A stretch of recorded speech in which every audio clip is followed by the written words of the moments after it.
Crossover. Oh, killer crossover. Just crossover. It just crossed him over nastily. Another victim to the crossovers. Cross him up and sit him down.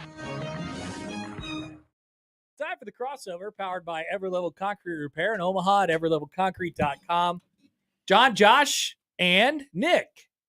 Hi. Hi, guys. Connor, you've got a lot to live up to because we didn't have just one, but two Happy New Years featuring John Schreiner last week. Yeah. Wow. I don't Pressure's know. on. I don't What know were the how it happened. subjects? Mr. H. Mr. H got brought up. Death, poop. Yep. What Pretty much. Yeah. was the thing on Yeah. Friday? Or So you guys had No, it was new Thursday. stuff on Hitler, death, and poop? Yeah. That's crazy. Folks, an update on poop. Trying to Sorry, that was remember. my What- keg Al, impression. It was something Fresh kind of content. interesting. What was it?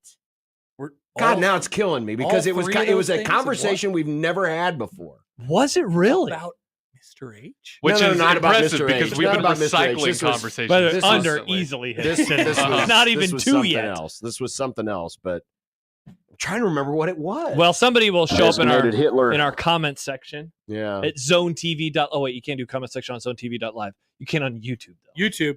YouTube, yeah. Go comment there. Go comment there. Yeah. Well, anyway, welcome Yeah. back. Thank you. Hi, Happer. Good to see you. Good to hear your voice again. Girl Great. dad. Girl dad. Yep. Baby girl. Little baby girl. I saw Happer on Thursday. Yeah, because I actually showed up to Josh's party. I did too. I was there. Nick did too. Okay. Nick did too. If you're John. trying to shame me into something, it's not going to work. I went home. Yeah. Well, it's too I late had now. important things to do. Really? Like what? Yeah. Easy. Eat a enchilada. Actually, get a brisket ready. We had brisket this weekend. Oh, how's it turn out? Pretty good. Not bad. Hmm. Considering that it got done a lot faster than I anticipated. So That's there was usually not there was good. a lot of there was a lot of holding, a lot of like keeping it warm, and it still turned Yeah, out to good. like wrap it up in a blanket Holding like all a baby, and No, but wrap it in butcher paper. Mm. But anyway, you probably shouldn't wrap a baby in butcher paper. Mark that down. Write that down. unless it's I mean, comfortable butcher paper. Yeah, you kind of do. Like, I mean, that's kind of, you just got to swaddle that thing, right? Maybe I'll use some butcher paper. Mhm. It could work. You probably have some laying around after you get your meat slicer, right? I actually don't. That's one thing that I wanted because that makes it look cool. I also want those black gloves. Yes. You know those black the black gloves glove. Yeah. Those that are the good. barbecue people Yes, use? Uh-huh. those are important I want because those. you can handle the stuff off the pit and not burn your hands. Actually, having a baby is probably the best thing that could have happened to your meat slicer because when the kid is older and going to school, what are you trying to propose? We're seriously. doing with a child. you can fresh cut meat sandwiches for your child for their school lunch. Wow. That was Well, he could have fresh cut meat for himself for his personal Yeah, lunch. but he what hasn't what been. what does a kid have to do with it? I'm saying maybe this will encourage him to use it again because the kid's going to have a sandwich every day. Unless you pay for school lunch, I guess. Lunchables will probably still exist. Probably don't give your kid Lunchables. We'll probably Those be have lead in feeding our them. kid. The Lunchables don't By have the internet. lead in them. No, this is a whole thing. They found a bunch of lead in Lunchables. well, they probably had an issue at the plant the one time, but it's not like Lunchables have always had lead in. I It's think like they might have always Tylenol had has lead. not always had cyanide in them. There was a big scare many years ago about that. And we've all had some lead at some point. Yeah.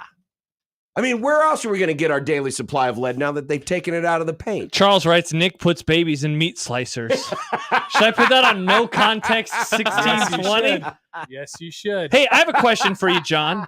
How did the rest of the show go on Friday after Nick and Michael fought about Oh, it was fine. It was fine. retconning? No, it was fine. I told him off the air that might have been the nerdiest fight I've ever heard in this. It was incredible. room. I tuned in. It was probably, I don't know, 4:00 or something like that. And you guys were talking about nonsense, Star Wars, and all for was Movie minutes and Club. minutes on end. Well, that's called the It's movie Movie club. Club, We were Happer. reviewing No, the it wasn't the Empire State- movie club. It was the movie It club. was pre-movie club, but you asked some random question that I can't even fathom. What the about- hell are We you pretty talking much about? Stuck to You, sports. you were like, if this is possible, then how is this possible? And then it was a whole Star Wars thing, and I hated it. Wow, interesting. I didn't like it, but I I kept don't know. listening because I like you Did guys. I hear that you guys? I didn't All listen to all of Friday's show, but I heard some of it. We were in the car at various points. That you guys talked about how Michael watches football games, and it was like flabbergasting to Jack, where Michael said that he watches through the binoculars. Yeah. Only at the lines, and Yeah. then once he realizes what the play is doing, he then follows the Yeah. ball. Yeah, he's and crazy. Jack was like, that it takes all the joy out of football. And it made me laugh when Jack was telling me that story. Yeah, Michael doesn't like. He doesn't like and fun. Jack He doesn't definitely well, do okay. not see eye to eye on how sports. No. Michael, they are very different. Very different. They are very different. Jack watches for the agony or the joy. Yes, the entertainment. Michael watches for the tactical. Yeah, Michael watches football like a general watches war. or a scientist or something like that. Yeah, a but- scientist. a scientist. No emotion whatsoever. 100%. He has Football which is- technology. Which is why His I hyp- would like to. he has hypotheses. There would be one time, because I normally don't like to expose myself to watching the Aints, but I would like to watch an Aints game with The Michael. Aints. and see how he watches it. Yeah, because you wanna that's see the if he one team has that emotion? he allows himself to Good- feel something. Good for. play, Do you Saints. think he watches the Saints on TV with binoculars? That'd be pretty funny if that he would did. be really funny. Good Or work, watch a Drew. game with Jack that he doesn't care about. That would be weird. Uh, What do you think his takes would be on a Yeah. game that he doesn't care about? I don't think he'd pay Well, attention. I mean, Yeah, he he got in wouldn't. a big old fight, so I got stuck in the middle. You're talking about weird fights. I've been stuck in the middle of weird fights this week. It was Michael and Nick talking about the definition of what the hell was retcon. Retcon. For the record, Nick was correct on the definition of retcon. Michael was For the describing record, a no reference. one cares. Well, I cared. I just didn't want to say anything because it I was don't even really know what you're but the uncomfortable. other Thank you, fight, Josh. the other fight was so when I went on with Jack last week on his show, Who got in a fight on that show? Caleb was on Jack for Whoa. saying he is rooting for Texas over Michigan. Oh, yeah, I've and heard tried this. to I've seen this shame and heard him, about I'm this. like, I'm right there with you, bro. I want Michigan to get their ass whooped. I don't Man. like Texas. You I got hate so Texas. triggered by last year. I don't like Michigan. Nobody. Yeah, Josh, we've talked about and this they before. cheated. I know. I'm I just don't saying. know if you know guys this. got so triggered. They Why do you No, like it didn't. cheaters? It's not about last year. It's about always. Michigan sucks. Yes. What about Texas? You saying Texas doesn't suck? Texas? Definitely They does do. suck. I'm They rooting do. for Big Meteor. Oh, There's always interesting. the third option. Big There's Meteor. always Big Big Meteor. Meteor. Yeah. Yeah, but that never happened. I do like Big That's Meteor. true. One of these days, You know though, how many John, it's times going. I to- prayed- Where did the game Do go? you know how many times I prayed for a meteor to strike the Frisco Cowboys NFC Championship game and it never happened? Wow. You got down on your knees and asked God I to did. I got down. murder thousands. You could be I like call Josh, it mercy killing. all betting all those years that there was going to be a safety in the Super Bowl, or the Super Bowl would go And to eventually overtime. it worked. Eventually it worked. Big You were Meteor praying will for happen one day. Old Testament God. John, he's in the Old Testament. He doesn't do that anymore. He doesn't flood the world. That doesn't mean it. Leave a He rainbow. doesn't flood the world. You Not were around like this spring. not the You saw the bat, flooding. not the Noah flood. That hasn't happened in many years. People forget. It's been a while. It's been a while. It's been a while. Well, either way, yeah. So I am definitely rooting for Okay. Texas. I want Texas to destroy Michigan. I haven't thought Wow. about that, but Hook 'em. what a very Jack Mitchell question, needing to have a rooting interest to watch a football game. But he does. He does every game, and I'm kind of that way too. When I watch a football game, Hey, you I don't have u- a rooting interest? I usually No, I just watch stuff. You love sports so much. Yeah, but you don't root? I just watch You don't baseball root games sometimes. And you don't not like, it'd be funny if the Padres won. No, You I don't guess ever I think- guess the closest thing to that would be I root for like good games. Wow, know, you like really are a media member. competitive football. I want a games. good game and I want it to last not very long so I can go home. That is nice. Yeah, It is I- nice. classic media members. It is For the record, I nice. like to. But I root for, if it's teams that I hate, I root for the maximal amount of pain for one of the sides.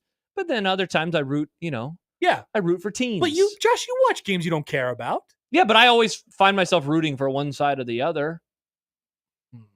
Though I guess I don't know who I want to win week one between the Chiefs and the Like, Ravens. You're gonna Ravens, watch? probably. You're gonna watch Florida State and whoever Georgia they're playing Tech. this week. Georgia Yeah, Tech. who do you want to win? I that mean, game? Florida State's going to win, so I guess I won't be rooting in that game. But if Georgia Tech made it interesting, I would probably start rooting for them late in the game because it'd be funny if they won. Okay, so that's not that far off from what No. I'm talking about. You're not sitting there like we're No. in Florida State. stuff. No, I'm not doing the chop. If I watch a game that I'm not But it's invested in, perfectly I'll fine usually if you do because it's approved by the Seminole Tribe Oh, of is that Florida. if I watch a game I'm not invested in, I'll usually just pick whoever the underdog is and root for them. There you go. Yeah, it's like March Madness, Nick. I like a good underdog. Nice. You do. Very interesting, given that you're definitely not a person who roots for like the opposite of what You want things. Contrarian Nick. Yeah. We did discuss this before. Okay, I'm sorry. Yeah.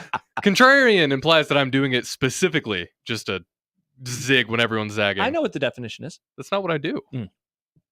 I believe in my own takes, my own Just bad embrace takes. it, Nick. Just embrace it. Contrarians also always want to tell you they're not a contrarian. Interesting. Always. I've called Schaefer a contrarian before. He's gotten triggered by it. He is. It's probably Embrace because it. you guys don't actually know what a contrarian is, or you're calling people contrarians Oh, who are actually we going aren't. to get down to another nerd argument about the definition of words? Yeah. Good The best part Lord. was when John goes, so Nick, what did you think of Empire? And then 5 minutes after Nick had his long wind up for why it's not his favorite movie, he finally gave his opinion on it. Nick, get it out. Well, because everybody seems to think that I thought it was the worst Star Wars movie ever. It got warped into people never thinking that thought I thought that. it was the I worst never movie thought ever. that. I don't know if anyone who thought that. It happens. People always think that I just like cheese pizza. But that's It's not true. It's not true. See how I like funny many that is? pizzas. But that's Don't exactly, make it so serious. Make that's it funny like exactly him how- liking cheese pizza. That's exactly how it was coming across. Who though. thinks it's... I don't remember anyone ever saying that Nick thought Empire was the literal worst Star Wars movie. Oh. Yeah. Where you're I like, thought that why he do thought you it was hate? his second favorite Why do movie. you hate Empire? It's like, I don't hate Nick, Empire. you know how when I'll say to John, why do you hate the Huskers? Mhm. And we all laugh. Yeah, because it's he not hates the Huskers. Because it's not serious. He loves Iowa. This was that John situation. hates college football, He hates college football. but he did does you- get triggered about that one. Yeah. But I don't. I just hate college football when it's not college football season. Interesting. Mm. Interesting. I like my seasons. And yet you keep getting excited for college basketball. You keep tweeting about that. Oh, I John, this tweet- Purdue did I tweet game. about that today? Chase! Did I Yeah, tweet you about tweet that? about the Purdue game. Oh, my. Oh, That's racing pretty buddy! exciting, Josh. Is Come it? on. Yeah. An exhibition basketball game in October. Oh, Josh hates charity. Sounds Yep. like Yes, I raised- Josh I hates love- charity. I love charity. I raised thousands Somebody of dollars. who raised thousands of dollars. It almost makes you wonder where that money's going. It's going to St. Jude, John. That's Are where we it's going. sure? 100%. All right. So Who you is don't St. hate charity. Jude? Where is St. Yeah, Jude? where is Tennessee, he? Memphis. What's the definition of St. Jude? Oh, nice. This is like Nick and Michael all over again. Nice. Mm-hmm. Yes. I didn't get to do any takes about Creighton for the last 3 weeks. Yeah, well, don't worry. It's football season. You don't have to do any of them for many months No, now, there's volleyball. Oh, Yeah, there is There volleyball. is soccer. Soccer. and I'm other calling a soccer things. match on Thursday. I have the whole soccer day that one day, the day before the Colorado game. the whole soccer day. Oh, They're it's playing back to back. I'm doing Oktoberfest. both of them Wow, are you play-by-play man? for one of them. Maybe. Good for Hell you. yeah, Happer. Yes. Nice. Very nice. See, I love soccer. I can't do it. I have to do the program. You I get to do the program. I'm That's very true. excited. That's true. Sometimes Josh and I share a brain cell, and we'll just say the same Hey, thing. do our God, that scares me. it scares me. Do our fine listeners know where we will be next Thursday? Have we told our listeners where we will be next Thursday? I don't think we've unveiled this for Red Out Week. Have we told them? No, Are we allowed to tell them, Nick? I don't know It's if anything's... it's been emailed. I've received an I email. think we should tell people about this. We want people to show up. We do want people We want to to show up. see them. Oscars. There, I said it. We're going to be at Oscars. Can't stop me now. I think it's okay to We're at promote Oscars. something, You should Josh. show up Yeah. to Oscars. Go to Oscars. Next Thursday. It's our big lunch. the whole show station will be there at one point in time. Is that at Maybe noon? Do we Nick will know? eat a hot dog. Maybe I'll eat a hot dog Oh. again. You can get your revenge on the hot dog. Do we still have that video in the system, or did we delete that? Oh, right. Wait a minute. It's Was gone. that It's on our already YouTube. 1 year No, ago? that was a spring No, game. yeah, that was Oh, the that's spring right. game one. That It was was the day of the the spring NFL one. draft. That's right. Yeah. That's 4 right. months ago almost. Okay. Yeah. What did You we could do get at your revenge on the hot dog. What did we Good. do? Wonder what we talked about at last year's round. Revenge of the Gliz. Oh, that'd be fun. What Jeff did we talk Sims? about last year? It Yeah, was the Jeff day Sims. of Hey, the remember Jeff opener. Sims? It He's was. going to be so good. Yeah, remember last year it was the day of the first game because famously Nebraska opened on a Thursday. It's kind of a downer that there's not a Husker game. No, it's okay. It's okay. We had There's- to go to there's- 7 I kinda last year. liked I'm having excited the- to be off at 6 o'clock. Yeah, this going year. to 7 last year was a bit much. Yeah, it's like, all right, let's do another hour. And then I missed the beginning of the game. the There's video Colorado, game that I North wanted to Dakota play came out State. that night. There's Colorado, North Dakota State that night. It'll be a great time to sit on the couch and watch a little football. I mean, Watch it doesn't football. guarantee that we would have stayed another hour. Mm. It was kind of nice to have a game to ramp up to, but Yeah. Well, Yeah, it we'll was do that weird. on that one Friday night. We when have a they're great weekend night- to ramp up to. Their great night for football. Okay. What night? What are you talking about? The Illinois game, you know. Oh yeah, they do play Illinois on a Friday. We're on a doing our Friday. show from Lincoln that Mhm. Friday. We are. Yep.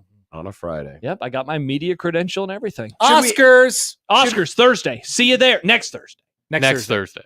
Maybe we should change things up. I'm getting wings. Instead of Me too. instead of trying to eat the hot dog really fast, maybe see how fast you could eat a piece of celery. Still probably struggle a little bit. I might choke on the celery. It's like Nick's version Well, of you're supposed to Ozempic. chew it. Oh, that's how you eat celery. Yeah, it helps if you chew it. I've been doing it wrong my whole I love life. celery. Have I ever told you guys about my love for celery? I think celery is really good. I love when they bring out the celery with the wings. I like I'm a it. carrots guy. The celery's better. I like want the celery carrots. more than the carrots. I think the celery complements the wings better. It does. I agree completely. But if sometimes I snack on celery at home, little stalks of celery. Do you? see, if I'm gonna Yes. snack on celery, not with wings, I want peanut butter with it. I don't Ranch is fine. I don't like celery.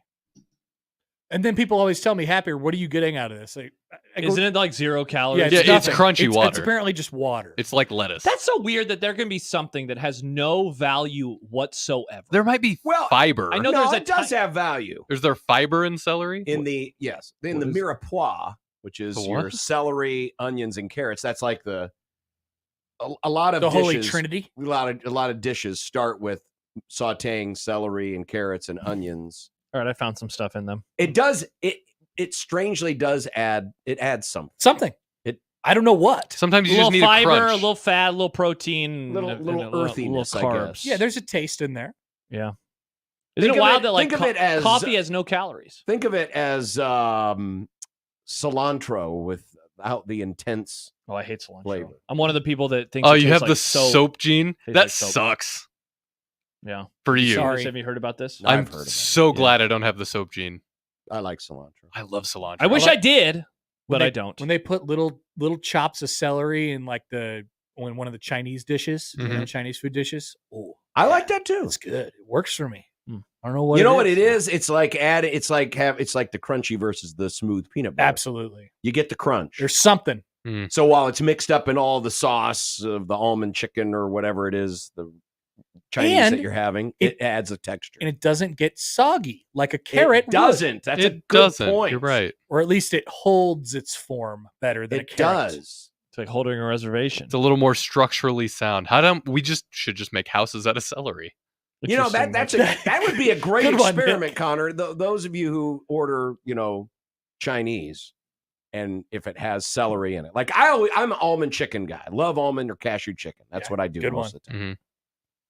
Have Kung Pao chicken have it loves with celery. the celery and have it without the celery, and I bet you will notice. Taste test Wednesday. Even though it adds no flavor really of any kind, that's just having that texture. There. Or no nutritional value, you will notice. Yes, Interesting. yes, Does that make it a valuable vegetable? it's very like valuable. does that mean that celery punches above its weight? It's a support vegetable, for sure. It is. Emotional support vegetable. It can be emotional, sure. Well, it's kind of like the crackers are the delivery system for the dip, Mm-hmm.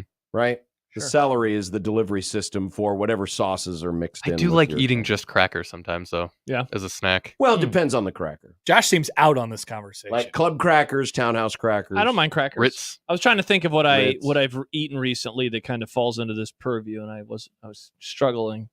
One thing about having a kid is that people bring you food all the time. Oh yeah, how's really? the food sitch? A lot of food. Just like a bunch of So- casseroles. Is it like death casseroles? There but was a birth casserole. There was a platter of enchiladas. Oh, There was congrats on the baby. Here's some enchiladas. seriously. That's Wow. how it went. That's exactly how it went. Nick said, "Where's the meat slicer?" Yeah.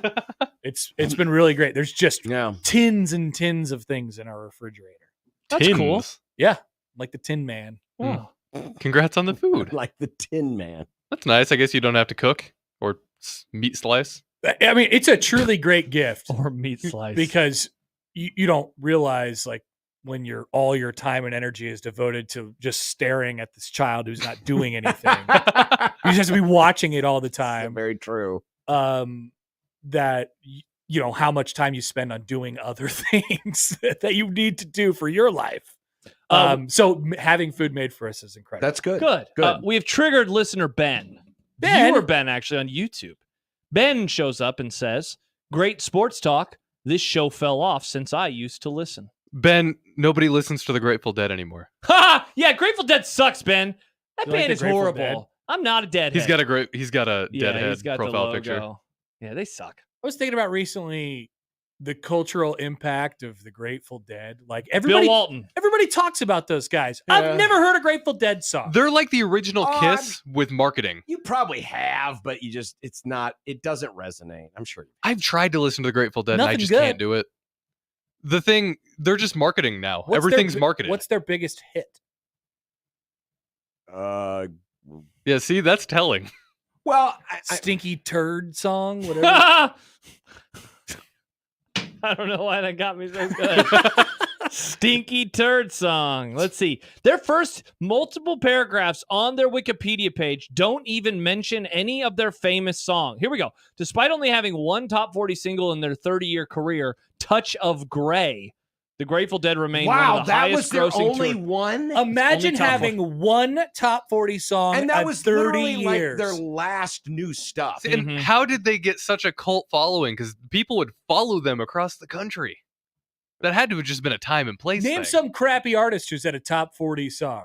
I mean, I bet like Jason Mraz. Ron Artest has probably had a top 40 Ron The Artest. song Artest. Sweet Dreams Are Made. Who is that band? They had one. That was a one-hit wonder.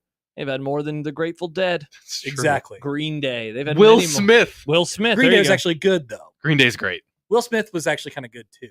It was very corny rap, though. There's just people out there who've had Mhm. top 40 hits. And then they just went on about their lives. The Grateful Dead, they've committed their entire lives to music and yet one top 40 hit. Charles says the Grateful Dead is the celery of rock and roll. Nice. Full question.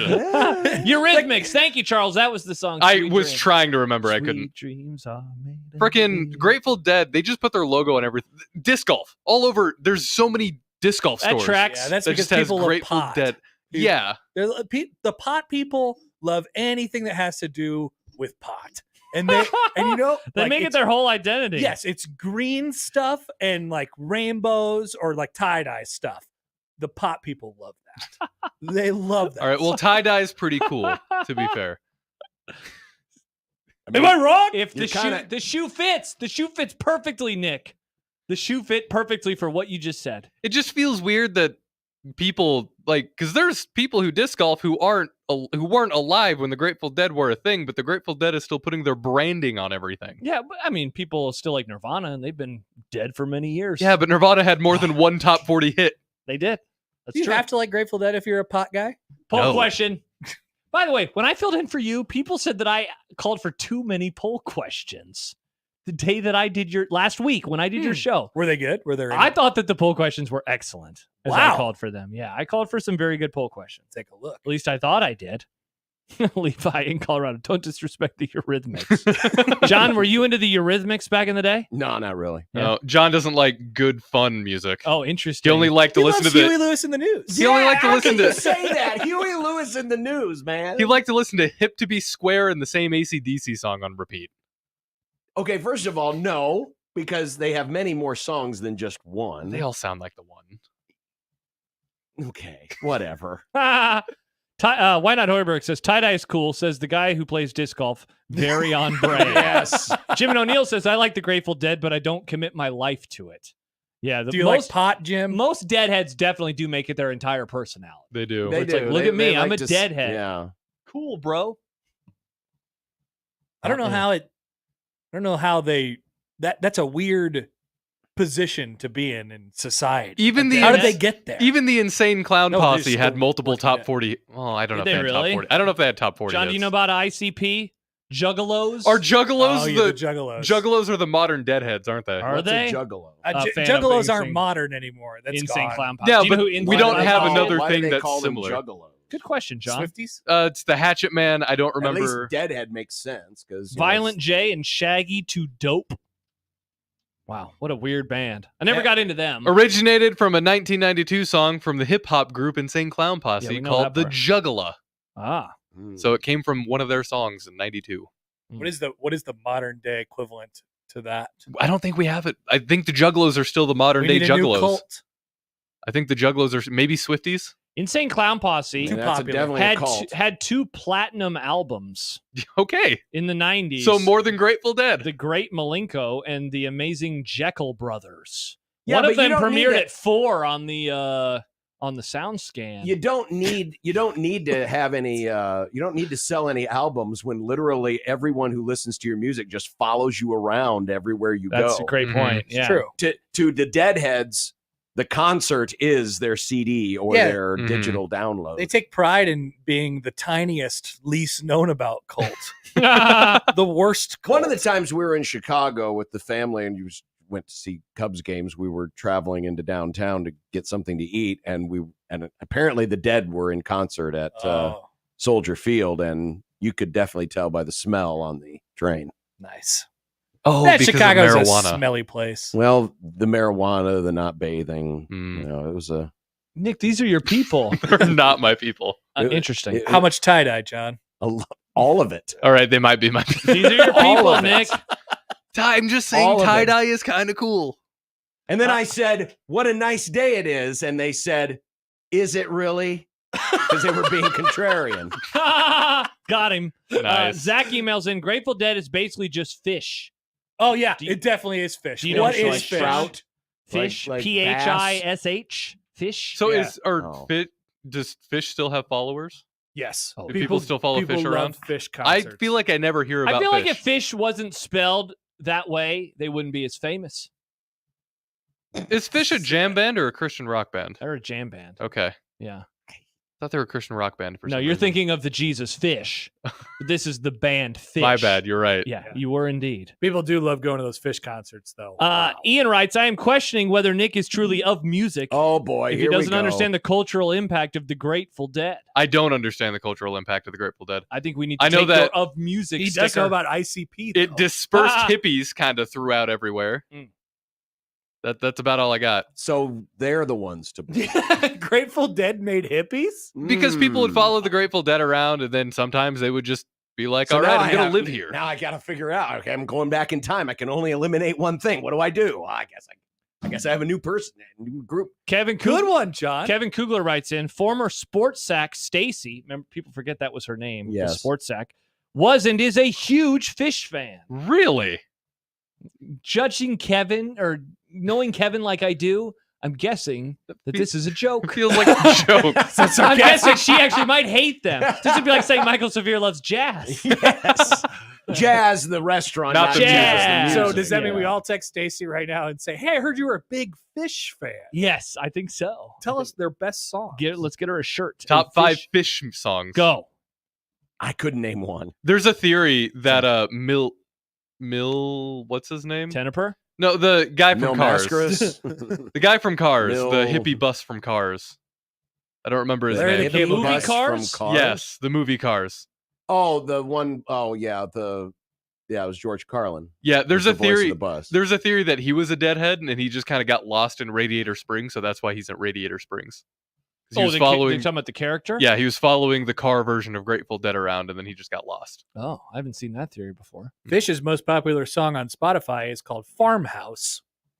Interesting. 25 million plays. Think it's about a farmhouse sandwich. I do not. Hmm. Look at these old guys. Just some dudes. Wow. hanging out. They Just are some old now. dudes. Yeah. Well, the Grateful Dead, a bunch of old dudes too. That's pretty much. Yeah, it's a good correlation. Are there It's any the same living thing. members of the Grateful Dead still? Probably not. Right? I bet they'd be chill with it So though, old come, Sherry Garcia's dead. because of their whole name. They'd be grateful for it. Yeah. We're grateful to be dead. Josh Hodson wants to know why your reference point for George Carlin is Cars. Yeah, that's a good question. Why is my reference? No, point? he's asking Nick. Oh, I thought Nick's reference points for George Carlin was Cars. No, I just couldn't remember the name of the bus, the character of the bus. Fillmore. I was trying to think of Fillmore's name. I didn't say George Oh. Carlin. why? Yeah, I was trying He to. was- I you was were- trying to reconcile in my head which character it was, and then I realized, oh, that's the one that George Carlin voiced. I never seen a Cars. It's good. They're good movies, though. You should see them. People always say that. First one's great. Second one, much like Empire, kind of So sucks. are you one of those guys? Are you one of those guys who's like Cars is a lifestyle? Like I'm into the Cars universe. Are you? Not really. Okay, good. I think it's Because there are people who are like that. there's a lot of funny implications in the Cars universe because there's a lot of parallels. I think we've talked about this before. Yeah. That there has been a Mr. H in Cars. There's a Cars version of Mr. H. There's a Cars version of 9/11. Yep, there's Cars 9/11. There's been a Cars assassination on the car Pope. Is Car JFK happened. Cars version of Mr. H? Is that just the vehicle Josh drives? Hey, I mean, it's a Volkswagen. I don't drive it anymore. I bet Car Mr. H was a bug. He had to have been, Cool right? question. Or do you think he just would have been the car he drove around in? Mr. That- H was in Cars. that was a What Mercedes. brand would he be? I think he'd be a Mercedes. I think Mr. H would have been a Hodson, Mercedes. I Take it withdraw easy. my question. I'd like to eject myself from this. Thank you, Josh. Mm.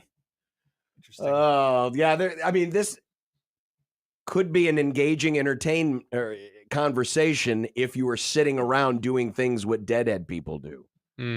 Yeah, good. That's Wearing But- tie-dye. We but- should all get 1620 the tie-dye. Nah. Yeah.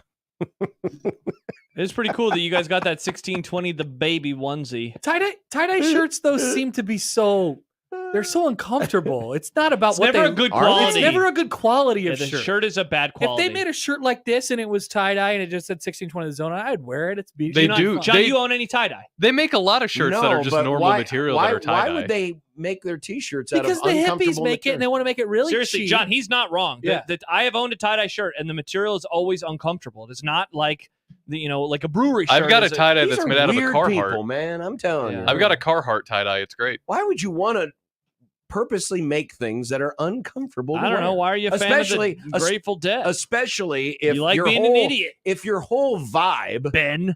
is to just be like free and Laid laid back. I'm gonna be free and laid back. I'm gonna listen to this cool music. I'm gonna try these delicious herbs, and I'm gonna Nick, a ponder Carhartt's different though than but a I'm gonna t-shirt. wear an uncomfortable It's a shirt. Carhartt What t-shirt. the hell? Mm. But they also like, sticking it to the man, too. Oh, but a Yeah, lot of but they're sticking it to themselves by wearing uncomfortable I clothing. know, John. I'm with you. a I'm lot of just saying. hippies did become the man though that they were trying to stick You know, it to. you know what I originally. bet? Even though they were terrible people, I bet Mr. H put all of his people in comfortable clothing. John, you just did a your teacher. I'm just saying. You tend to perform better when you're wearing comfortable clothing. I disagree. It was the 40s. I don't think clothes were as comfortable in the 40s. They had those really crappy pajamas. Also, you had to be in the army. John, you Army think I'm clothes just aren't saying. comfortable. All I'm saying is, you wouldn't want to intentionally put your people in uncomfortable clothing. you wanted to perform at their highest abilities? You know how I perform at my highest abilities? To wear comfortable clothing. John, they played Comfortable shirts? baseball back then in the. Well, again, but we're putting it all in perspective here. I mean, The we most didn't- we didn't comfortable have as much possible. of the polyester going on in the 1940s. Definitely not. Yeah. The most But comfortable. we definitely possible. had the polyester by the time the hippies came Odson around. is right. Mr. H did put them in Hugo Boss. Hugo Boss. There you go. Yeah, They're he problematic. designed all of those uniforms. What do our soldiers wear? Are they wearing moisture wicking? Wrangler. You You would know? hope that it's moisture wicking now. I think it's Yeah. canvas, right? I don't know. I don't know either. I'm I was not an never army of man. the We army.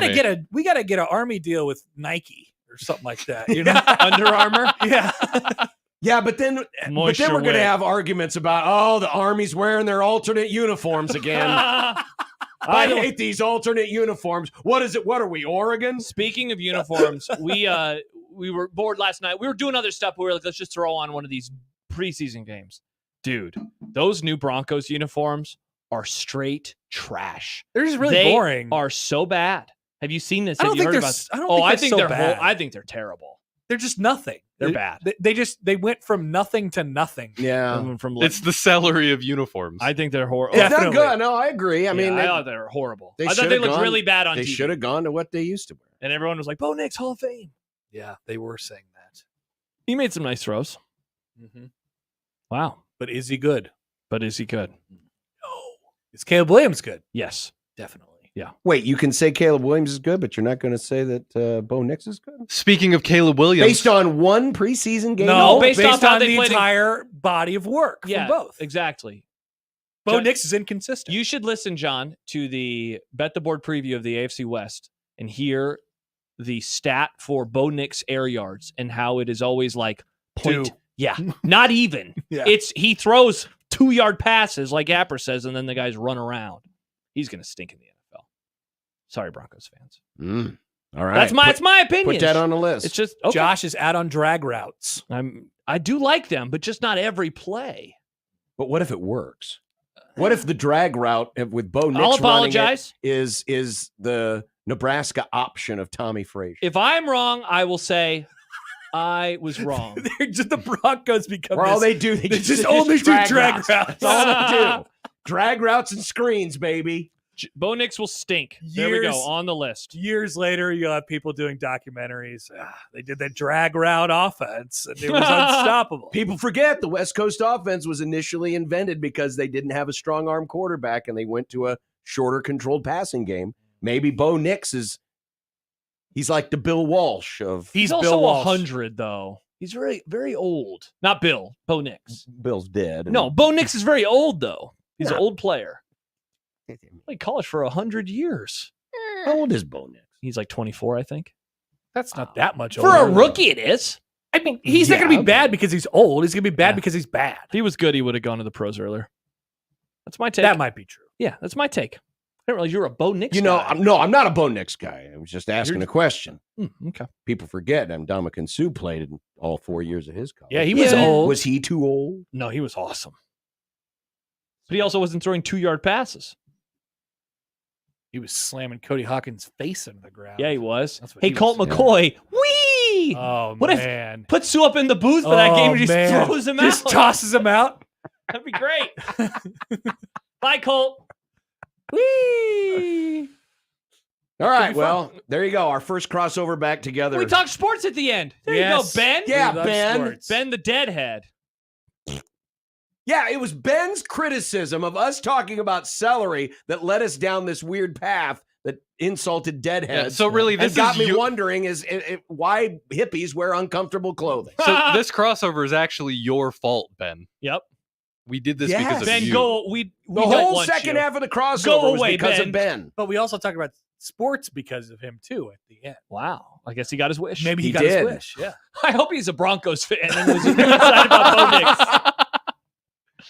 Man, can't wait for Bo Nix. Yeah, it's going to be a great offense. Back in my day, that's all we threw in football, was drag routes and screens. Grateful Dead and Bo Nix. Bo Nix can have a Hall of Fame career by just throwing screens and drags. Yep. Behind the drag. Behind the drag. Why did it take until the end yeah, until we got to gee, I that? know. Behind the drag. Behind the drag. All right. Bye, Connor, Happer. Good to be back. Bye, Go Happer. see Good to that see baby. you, Happer. I will. Feed her, We gotta some feed of those her. cookies. Nope, she can't eat these. You should get her a Well, like- tie-dye onesie. Liquefy them and turn them into formula and then feed them. Liquefy the cookies. John, Well, you mix it in. John, real you good. know what these cookies do. Yeah. Well, I know. That's what Yeah. I'm saying. Those you know? cookies are great. Very good.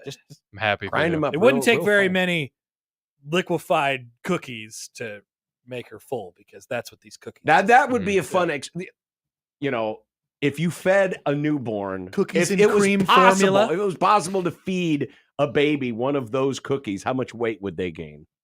Oh, there you go. Yeah. It's true. Those cookies rule. yeah. They're good. They're so good. very There's good. some real nutrients in there. Can Mhm. babies have milkshakes? That's basically what they drink. Yeah. Minus the ice cream. I and the guess. flavor. Although I don't know what their drinking tastes like, and I don't Mm. want to know. It's fair.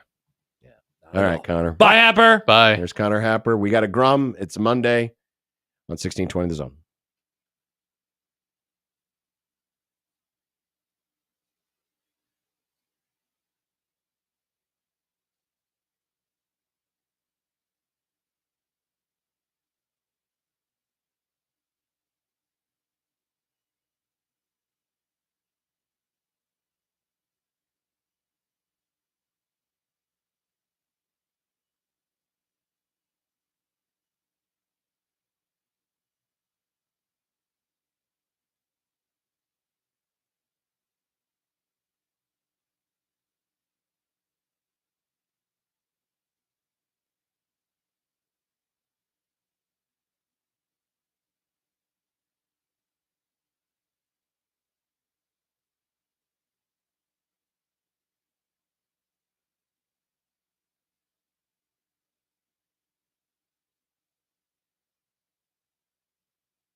KOZN.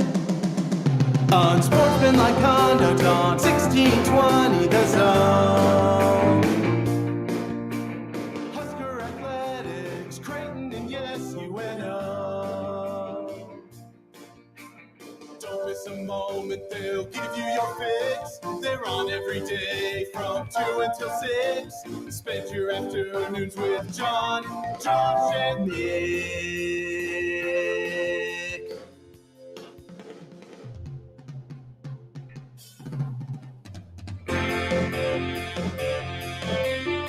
John, Josh, and Nick.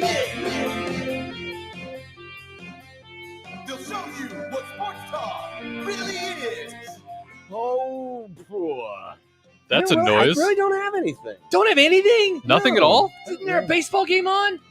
Nick, you want to turn No, the it's other TV Monday. on? It's Monday. They never turn baseball games on Monday. What? Yeah, it's Huh? bad. Unsportsmanlike conduct on 1620 The Zone. Husker Athletics, Creighton, and yes, UNO. Are they still doing Little League stuff? Oh yeah, Oh. Little League World Series still going on, but it's like today, the Is it? NASCAR race got rained out yesterday. Little League World Series is still going on. Let's Eh. watch some baseball. Put it on. There is no baseball. Oh, The you Little meant Leagues. Little League. Yeah. We got Premier League soccer. Oi. Leicester City and Tottenham, presented by Snickers. I hate Leicester as a city name Because because it looks like Leicester. yeah, it's one of those. It's worse than the whole Norfolk thing. Yeah. That happens. That's all. That happens with some of those cities, some of those towns, We'll Some of those- Leicester. some of those places, some of those colonies. Chance writes, John Bishop, out of takes, question mark. John, are No, you not out of takes. I just didn't have any like quippy, witty "Oh, we're excited something to that be fits here." into 10 seconds. It Hmm. just nothing like You're stood out. usually John- the 10-second man, though. You're so good at things that only take 10 seconds.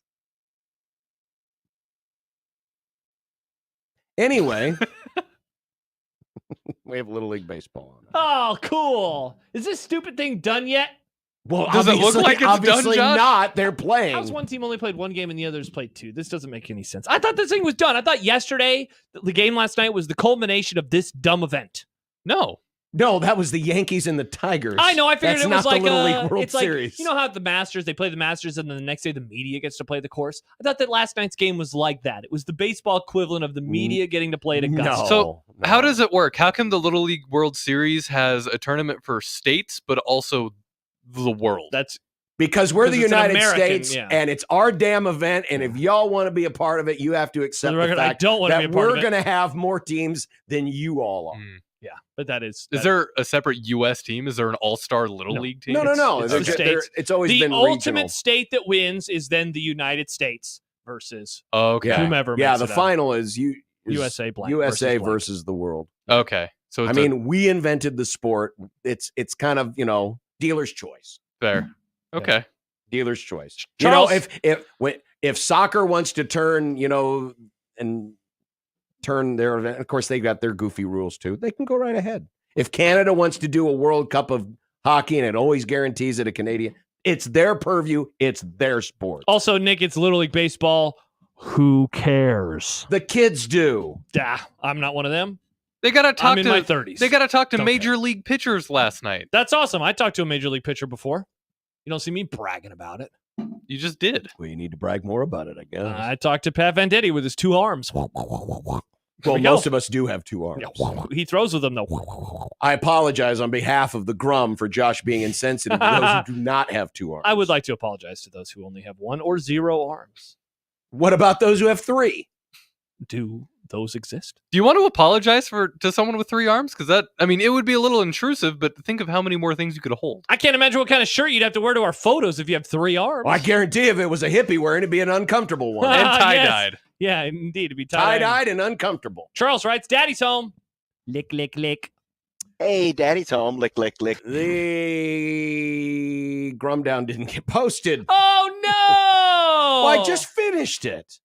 And I forgot to load it. Oh, so I just you- realized Okay, I forgot thought you were to making load it seem like that was doing the spinny ball of death. Oh, no. again. I just forgot to load it. Scares me. I don't For like the some spinny ball reason, of it death. wasn't finished. I thought it was finished. Oh, look at those sliding gloves, Josh. That's cool. Don't care. Brandon writes, we all know Josh truly doesn't like baseball, so talking youth baseball is futile. Not a bad way to put it. Though the Royals are playing well, and I'll talk to you about the Royals. So are you a Royals fan now again? I like the Royals. Go Royals. Make my wife happy, so make me happy. Is it because the Mariners are Well, doing these bad? next 3 weeks Are they? are going to be a potential rude awakening. Rude awakening my ass. Well, we'll talk about that more later as we now present Hey, the the Grum Down. Grum Down. Brought to you There by it the is. Rooferys at John Higgins Weather Guard. It's football-ish week. There are games at the end of this week. Real, live football games featuring teams that want to win. Erlingus. Kind of. Yeah. The Erlingus Classic. Lick, lick, lick. It's a big second scrimmage overreaction. Oh, baby. Have you heard anything from this scrimmage? I've heard not one single thing that's not from Matt Rule. I'm talking about your sources on the inside. How did Dylan play? Who had the 4 turnovers? Was it Heine's fault? Also, who's this third QB Matt Rule won't stop talking about? There's 3 QBs? Is it Gramstad? Sort of sounds Is like it Kalen? something there. Mitch Sherman of The Athletic will be along. Nice. 25 teams today features USC. 23 teams. Maybe 22. Wait, what happened Friday? No, Fridays. Wisconsin. Yeah. Yeah. I've reached out to every single person I could possibly reach out to. Look, I will say this. I've gone down the list. To all of our listeners, feel free to root against Wisconsin for every game for the rest of time. Can we just stop including them in this preview? I know Nebraska plays them sometimes, That's but the issue, Nick. They are on the schedule. We have to talk That's about like inviting most of Nebraska to vote Republican. it. Yeah. Well, What? You're inviting me to do something I was going to do anyway? Oh, okay. not in Root ag- District 2. root against Wisconsin. They suck. You know who sucks more, though? Their media sucks. Their media is annoying. Do you think Dan Needles knows about Wisconsin? The one person that got He's retired. Damn it. got back to me saying, "Hey, I don't cover Wisconsin anymore." Wow, everyone's out on Wisconsin. Apparently so. Mitch Holtis with a behind-the-back training camp report. Oh, I get it. Nice. Rule was not pleased with how his comments were taken. By the media? When he was No, yelled at the kids. he actually specified one outlet.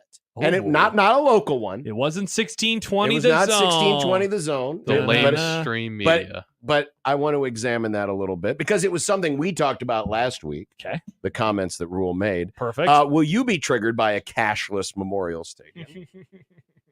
Memstad. Is that what the kids Well, call it these days? The only reason I had to shorten it because it wouldn't fit in one line. Didn't want to make the font smaller. And I didn't want to disrespect those who don't like people just calling it Memorial. Oh, interesting. So you call it Memstad? I'm sure they'll appreciate that. Well, it's abbreviated. It's abbreviated. You know? Okay. You hate it when I call them like Aggies and Tendies. Those are abbreviations. Well, that's a dumb abbreviation. Straubs, bloobs. Straubs, bloobs. Those are dumb abbreviations. Chance writes Ellie French covers Wisconsin sports now, I believe. Oh, I'll reach out to Ellie. I have There Ellie's you number. go. She mainly covers the Packers, but she might cover the Badgers. I think the Happer show ended up reaching out to Find Ellie, the though. Badgers. That's fine. That Yeah. was probably a week ago. No, I'll reach out to Ellie. Yeah. Reach I'll out do to that. Ellie. Yeah. And NFL Thank you, Chance. quarterbacks are getting Thanks, Chance. named and apparently, according to Josh, getting insulted. Oh, Bo Nix. Or at least sorry. in the case of one quarterback. Throw the ball further down the field, Bo. That's all I'm asking. 402-951-1620 is the 42 degrees the source hotline. It's by your mom's house. Nice.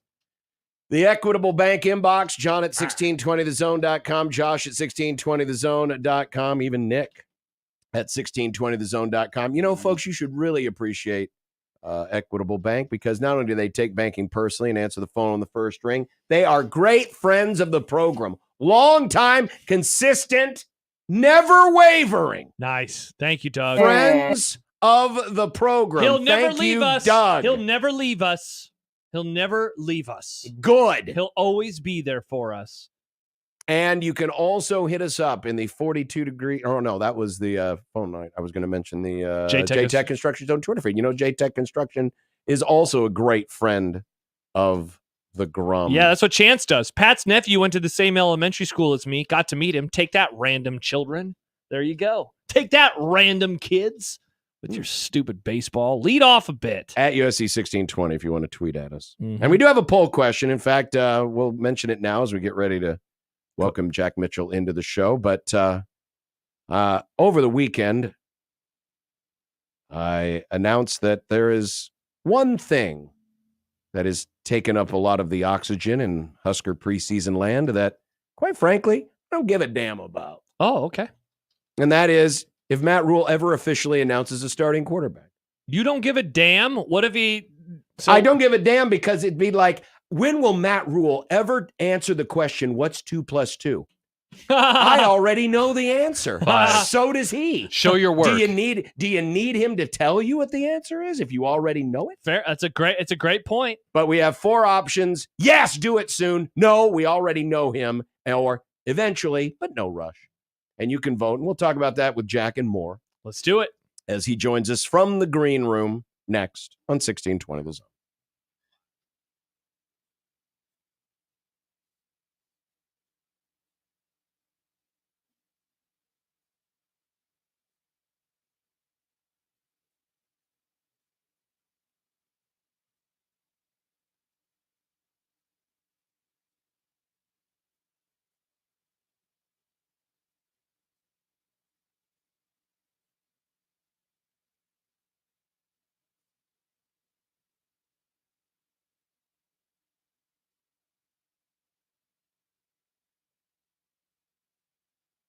A team succeeds when they work together.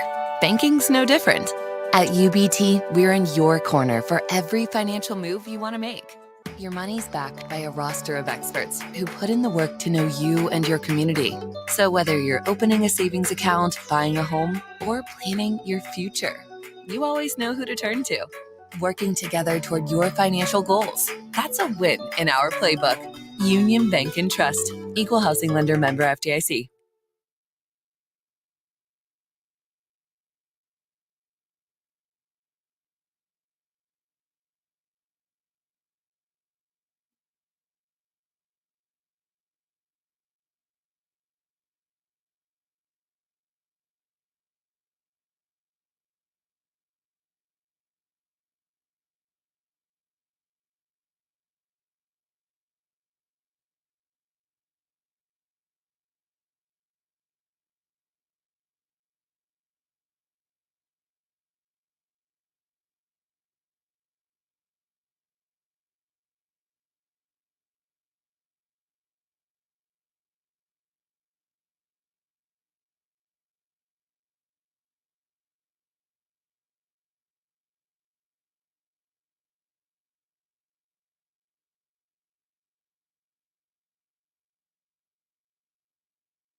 from Stephen Berries. Praying one day Big Red will win the NIT. Ham is the water of meats. Listen, I have to deal with someone whose attentions are always divided between holding a conversation and constantly texting and tweeting with friends. Same thing. Like literally during our conversations. You do the same No, thing. I mean, like I do it like this much, and you do it like Last week I much. asked a question about a wide receiver room, and then you asked a question about the wide receiver room. Who wasn't paying attention then? John. I see what you're doing now. But now Jack has apparently discovered how to comment in the YouTube comment section. And so now I may be conducting this entire segment while Josh is texting with random friends and Jack is having random arguments with the listeners in the comment section. This is a dangerous precedent now that is being set. Sorry, I was reading what Chance said. What have we started? I get it, Jack. Careful reading some of Jack, Chance's any thoughts stuff. on the Grateful Dead? Yeah, well, my number one thought is if we're to the point that you guys are talking about the Dead and then people in the comments are getting mad about what you said about the Dead, we desperately need some football games. But I do not. I'm kind of surprised recently. I've talked to a lot of people who are kind of into the Grateful Dead. I don't get it. My dad kind of liked them. I just don't get it. I don't begrudge anyone. I very much don't get it though. So, and this is even somebody who I'm kind of into some jam bands too, but I can't really do the Grateful Dead. Sorry. Well, Josh writes, some radio professionals prefer to engage with their audience, John. Yeah, yes, I like engaging with No.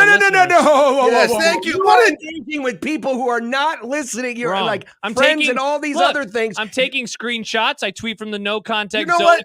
Whatever. Somebody asked me my whatever. diet for marathon week, so I was responding to that. Whoever that Josh And who you said couldn't do that, these things outside of the show. No. whoever the YouTube commenter Josh who said that sounds like I'm he's just going to start randomly filling out applications for different things. Hey, you know what? I need to refresh my Jack, wait till next time I see my John driver's license. I'm just texting going to start somebody, doing this. I am going to take his computer and throw it onto the ground. That'll teach him to multitask. slap that right when you see somebody doing something else. That should be Exactly. the rule in the studio. If you see someone not giving your full attention to the show, you slap that ass right out of their hands. Yep.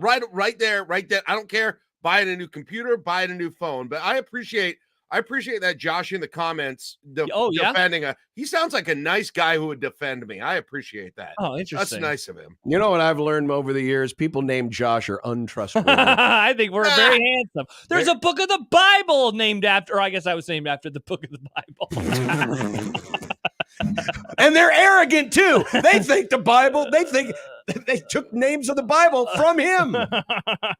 Hokey Skirt says, Josh and Jack read my quotes. John doesn't, so he has a great point. Yep, I did it. There I you did go. it during the Happer show. Mm-hmm. In my long 2-week stint there over at the I'm sad and I'm happy my residency over the Happer show is over. I feel like Celine Dion leaving Las Vegas right now, with that whole thing. Hey, how's the COVID going? I think I'm up to like 95% of my previous ability in life. So He's alive. That's good. There's nothing I'm not doing right now. Did you go to the office today? Yeah, I've been going to the office since Wednesday. So Okay. I didn't know that. Good. I'm happy to have you back. Hold on, I got to respond to Brandon. I do work at the same parent company, so yes. There you go. Perfect. Brandon's asking if I'm officially on payroll on the 1620 zone. The answer is yes. We're all on the because same payroll. We're all on the same payroll. I work for the same. They're all company. pipes. Different pipes go to different places. Correct. Good Heard reference. more for the last 2 weeks than I've ever heard from. I mean, Jack's on with us every week. Yeah, I don't know what the difference is. Again, it was my Vegas residency for Connor Happer, where I did 6 shows in 2 weeks. That's over now. Yeah. It's over. It's done. You won't hear me. Now it's just You can Monday. Please give Josh back his martyr baton. No, there was no martyr baton. No, we didn't spend enough time talking about how I did the Connor Happer show solo because Jack backed out of me. Give him the martyr baton, quick. Okay, The that whole company had to get COVID. I said thank Yeah, you. what I was think this super spreader event that was going on? Yeah. Apparently, we had an NRG Media super spreader event. I know. I know the exact moment I got it. I just don't know if I was the giver or the getter based on who I know also got it. And of course, in traditional NRG media fashion, it wasn't called COVID, it was called Rovid because it was like the Nerg Live of super spreader events. It was a tribute band of super spreader. But we're happy that everyone's okay. We're happy everyone's okay. Good. I still have a bunch of Gatorades down in my fridge that I packed down here when I was in quarantine. So I'm glad I've got that. Perfect. I just grabbed one, which is very irrelevant. So. What, same flavor or different flavors? Variety. Looks like you got the is that the white cherry? It's white. Well, glacier cherry. Yes. Yeah. Which are good. Those are good. I like those. I like the glacier, the blue. The blue glacier is my favorite. You know what? I'm glad you brought that up though. I got my daughter likes this Gatorade, so we get little small things of it. And they always pack it. They do this with all kinds of drinks now, including not alcoholic drinks too. They make these variety packs, but they always stick a crappy variety in every variety pack. Always. What is the deal? I don't care if it's energy drinks or Gatorade or seltzers or beers or whatever. There's always a garbage variety that they're always shoving down your throat. It's because nobody else is buying it. That's the only way they can get rid of it. It's like, interesting theory, Nick. Not a bad theory. There are some beverages of like those the seltzers. They don't even, you can't even ever buy all one flavor of a 12-pack. It just doesn't exist. You can only get variety packs, and they always have a garbagey flavor like grapefruit in them. Who wants big thing of chips, and you always get one kind of chip that you're like, this is horrible. Another one, the small, but yes, the little. There's always one of those things that's like, I don't know what like Funyuns, or people are going to be mad because they like Funyuns, but there's always something. When I'm getting them for my kids, they don't want those. So yeah, but I'm familiar with the variety pack because we always get the same variety pack, and it's got the glacier cherry and the light blue. What's that one? That's the glacier, and then there's like the fruit punch or the red one. The one we got was a green apple one. Oh, really? That's a different variety pack. Who wants that crap? Interesting. I had to buy, so I'm training my stomach for Chicago because they have Gatorade on the course, and so I bought this the kind of Gatorade that they will have on the marathon course. It sucks so much, but I run with it. What is it? I'm trying to get my stomach. It's like an orange something. Horrible. I can't stand it. Really?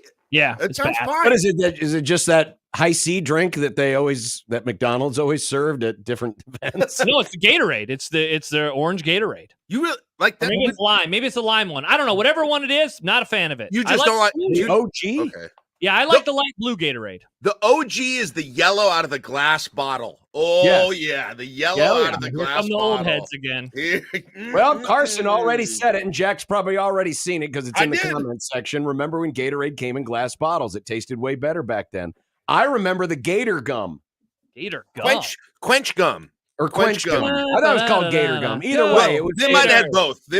But when you ever went to Lawler's, it was meant to mimic the flavor of the lemon lime Gatorade. I always saw I liked it. When you went to Lawler Sporting Goods at Gateway at Lincoln, they had the quench gum right by the register, and I always was fascinated. I was like, that is gum that quenches your thirst.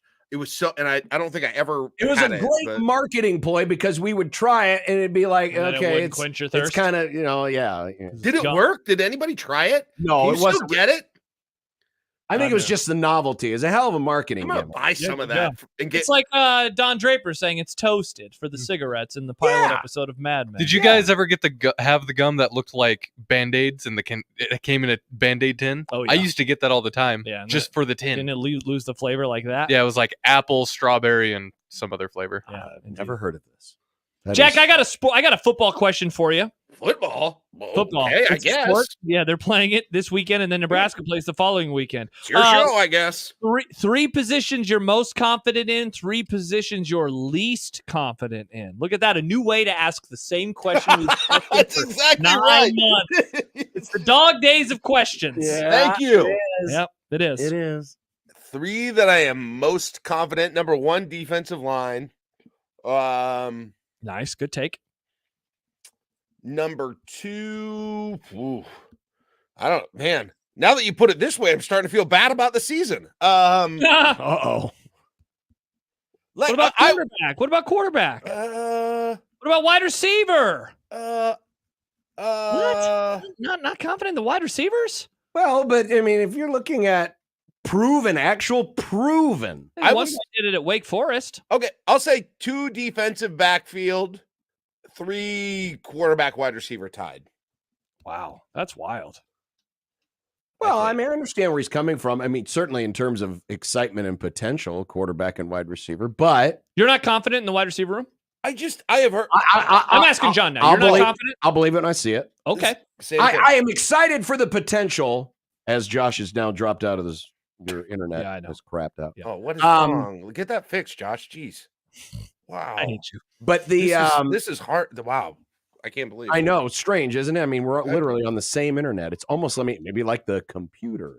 No, I pressed the wrong button. I accidentally exited. Oh, so it's you don't know how keyboards work. And okay, guys, let's talk about that some sports, Josh. shall we? Need John and I to come and teach you how to use a technological keyboard? You guys are being idiots about the receiver room. Don't try to distract us. No, we're not being with your idiots, bad but takes. it's I mean, certainly the potential and the excitement is there, but I'm glad you get me on this. Proven? Is it proven? No, it is not proven. I didn't ask the most proven positions. Well, I said but the when ones you that you're answer- most confident in. But doesn't confidence come from having a proven commodity? I don't know. If every It group, should. if there are 7 groups that are unproven and I'm needing 3, you got to put one in there somewhere. You don't have to. Maybe I asked for 3 that you're most confident in. Receiver wouldn't fall into the 3 you're most confident in.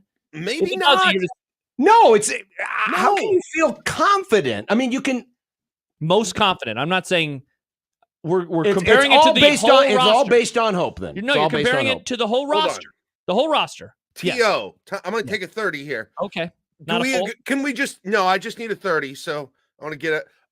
Can we agree defensive line is 1, right? For everyone Sure. or not? Sure. Yeah, Okay. definitely. Do you guys agree defensive backs is in the top 3? Definitely not. That's great. It could. If you're saying that the wide receiver room is built on hope, the cornerback room has a guy who just returned from an injury that he suffered at the end of the spring, has a guy who was an actor a year ago, and some pieces that have the actor. So I would say it's Safeties are deep. I could say the same thing though about the defensive back room. Yeah, but there's more proven commodities in the defensive back department right now than in the receiver room. Okay, I guess I disagree with you. How? I mean, that's all. I guess I don't know why Jamal Banks has to be like unproven because he hasn't done it yet at Nebraska. I don't even know if Wake Forest really exists, Josh. I guess when you put it that way, if I can't, It sounds like a fantasy land. Higher learning. I don't know that any of those stats are real or if that's all AI. I have no idea. I saw it on YouTube and everything. He caught a pass. I got to see it with my own eyes. Caught a pass. They threw it a pass. I mean, Banks's numbers were okay. They're good at Wake. I'd say good. I would say okay. We're talking basically 600 yards a season and 45 to 50 catches. I'd say that's good. That's okay. It feels like the receiver. Is that proven great success? Great. I didn't say great. I said good. It feels like the receivers' rooms are doing good if you're doing a vibe check right now. Okay, but I don't. Yes. I don't know. I don't know, and in some ways, it's not that wildly different than last year. It's in some way. You're okay. What you're adding on Garcia Castaneda healthy. Mm-hmm. You're adding on Banks. You're adding Nior. Mm-hmm. And then you've got the young guys who played last year. And the guys who played last Corey year. Barney. Carter Nelson. 1 or 2 of those guys is either injured or doesn't turn out to be. All of a sudden, it's just not that different. Okay, I'm happy to be on. I am not saying an island. It's just I think we're really more parsing the definition of confidence. The question was, what groups are you most confident in? Yeah. And to me, confidence comes from showing me that you've done it before, that it's proven. So what are your 3 then? Defensive line, defensive backs. Also, shout out me. I didn't say defensive backs yet. Okay. But it's in the conversation. Okay. I would say, honestly, I would say right now, I would say I have one group I am confident in. I have several others I have good vibes about. So I would say this is a great topic by me then. in the 9 months of the wilderness Is that it- is the offseason. Wait a minute. This isn't your topic. This was was my this was No, my no, no. question. Yes, it was. You said 3. I thought you took it from someone. No, online. this was never my mind. own this morning that I came up with, and I would say I've done a good job because we're now parsing words and It's not figuring that out. creative. And you guys don't want to say wide receiver because you're like the question is not give me one and then a bunch of others. It's give me 3 you are most confident in. I answered it. If Someone you're else only go most on the confident record. in one, then the answer is only one. But no, Someone I think else- you have to give me 3 though. What are I they? said, what 3 are you most confident in, and what 3 are you least confident? 3 in? things you like about Mr. H. The Autobahn, Volkswagens. Nick, Who are see you? the look that Nick is giving Josh right now? He's the one who asked the question. But I was using it as a rhetorical. You need one more. point. Yeah, Yes, I you know. I'm need trying one to. I more. don't. Yeah, I think that's Gator kinda all- gum. There you that's kinda go. all We I got got. DL. We agree on. Josh hasn't got the wide receivers. John maybe doesn't. Okay. Mhm. Josh doesn't have the DBs. John, or no, I got that Yeah, right. yeah. Okay, dude. Is there a different group that we haven't mentioned that should be there? Linebackers. Dude, you want to talk about a position that never ever gets mentioned? The Linebackers. linebackers. We don't Yeah. talk about the linebackers That's enough. true. And of course, we Right. got the news this weekend that Javon Wright is out for an indefinite period of time. Yeah, we'll see how long that ends up being. So that's a bite in the ass. Hayden says most defensive line, wide receiver, defensive back, least kicking outside linebacker, and then he adds, or no, offensive line and then linebacker. That's true. Throws How? Linebackers in. I guess the question is, how narrow do we define position groups too? Are we talking safety, corner, or 2 groups, or 1 group? Right? Or, Yeah. I Whatever mean, least confident running backs. However we define special teams. I'd say the kicking game, I think, is Kicking what I game? would, if I was good, because in my Yes. least 3, I would have the kicking game, the punting Yes. and the kicking I agree. components. Yeah, the kicking game of special teams definitely is in the least confident. Yeah. Not And even a then- close second. I do And find then myself number feeling 3? pessimistic about the line these days, though. I don't feel pessimistic about the line. I don't really have a third. I don't know if I have a third that I'm not. I guess to be the offensive line would be next, but that probably is the next one. Honestly, I would have After running injuries. backs in that conversation. Well, that was Oh, the for first sure. one I said. That was Running the backs, first running yeah. back special teams are the easy I ones. would put kicking game first. Yeah, in either order of Yeah. those two. Though. Kicking game, running backs, and then, I think I'd go offensive line. Not that they'll be bad, but I'm just not confident in them this year. Or This- return. I don't know why the returners. Krohosky injury has this thrown me for such a loop, but it really has kind of made me pessimistic on them. Well, Gotta it's change my because outlook on the guy that's going to get the start behind him, they're treating with, handle me with care gloves, and we're not sure how durable he's going to be. And then beyond that, corkboard? yeah, and then after that, it's a lot of unproven talent, and it's a very important position for a right-handed quarterback. It's your left tackle. Yeah, scary. So Great question, Josh. Really made me think. This was a great discussion. That was a 9-minute discussion. I'm pretty Just proud of framed it a myself little for that. different way and had the same discussion we've had a million times. But I know. a But little we argued, different. we disagreed. Although we John disagree. what? Again, it was I'd a like to- rhetorical point. But I think we. Did you like the architecture? Trying to remember 1930s German architecture.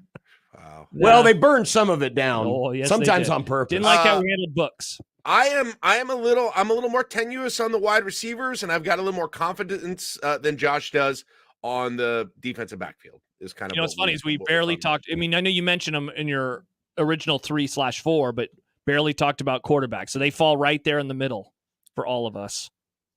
Yeah. They are. I mean, that's kind of maybe they should be higher. I don't know. I'm done talking. I want the season to start. I have no more. I'm out. I'm tapped out of opinion. I'm tapped out of speculation. I got nothing. I don't know. All of a sudden, my brain just went blank, and I was like, I don't know anymore. I don't care anymore. I'm ready to start and see it. I just want to know. I don't want to guess. I want to know. What do we got? 2 weeks left? Jeez. It's 12 less, days. It's less than 2 weeks. 12 days, Jack. There's not that much time. Plus, you get to talk about politics. You have so many other avenues. John and I have to stick to sports. We can't even discuss We other do? stuff. Yeah, we do. We're a sports show. I mean- except for the crossover. Your guy that, yeah. All right. I don't know. All right. Well, Yeah, but Wow. Jack just wants the click button. He needs the Adam Sandler click button so he can fast forward to Saturday. August again, 31st. as I said on my residency on the Connor Happer show. It is the dog days of asking questions. And yet I would say that I found out how to do a good one. That was pretty good. I think I should get some flowers for that one. Charles says Jack is melting down. Interesting. Hold on. Let him respond. Nice. Pause while Let we him cook. What about the 1938 Olympics? Okay, it was 36. Okay. We talked a lot about the 30s today. By the way, there was a comment earlier, Jack, from Chance that said there are some disturbing reports coming out of 1400 KLIN that Jack is a Texas fan now. That's not there. It was right here broadcast on this very station, 1620 The Zone. I did an extensive segment on it with Odson. And I'll say it again, and I don't care. I don't care if you all send me hate mail, whatever. Okay. I hope Texas beats Michigan. There.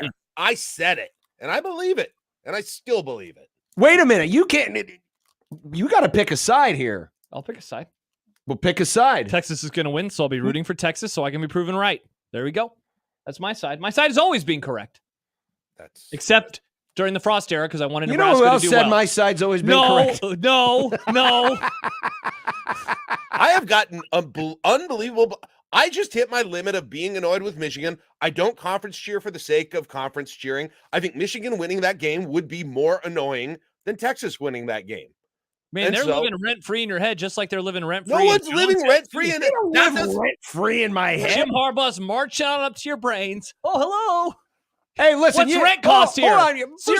It's a socialist environment. Your idiot coach couldn't even beat the Rams, who weren't even using their regular coach. Did you hear about this? McVay didn't even coach the game. He let one of his assistants do it. Are we McVay just sat up in the booth and whooped that Harbaugh ass. I mean, when this guy is not allowed to cheat, I don't know if he's going to win a game. Wait, you're still doing preseason bragging?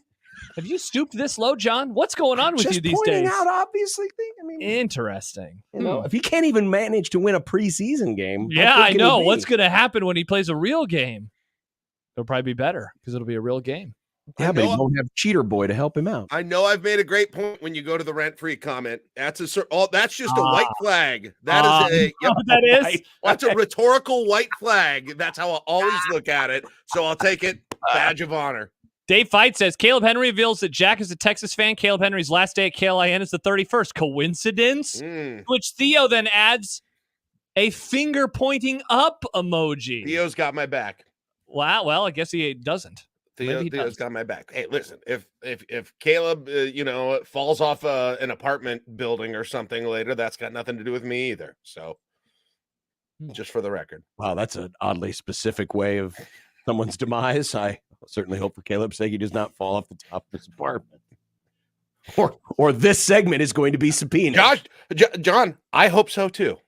Just want to make that clear.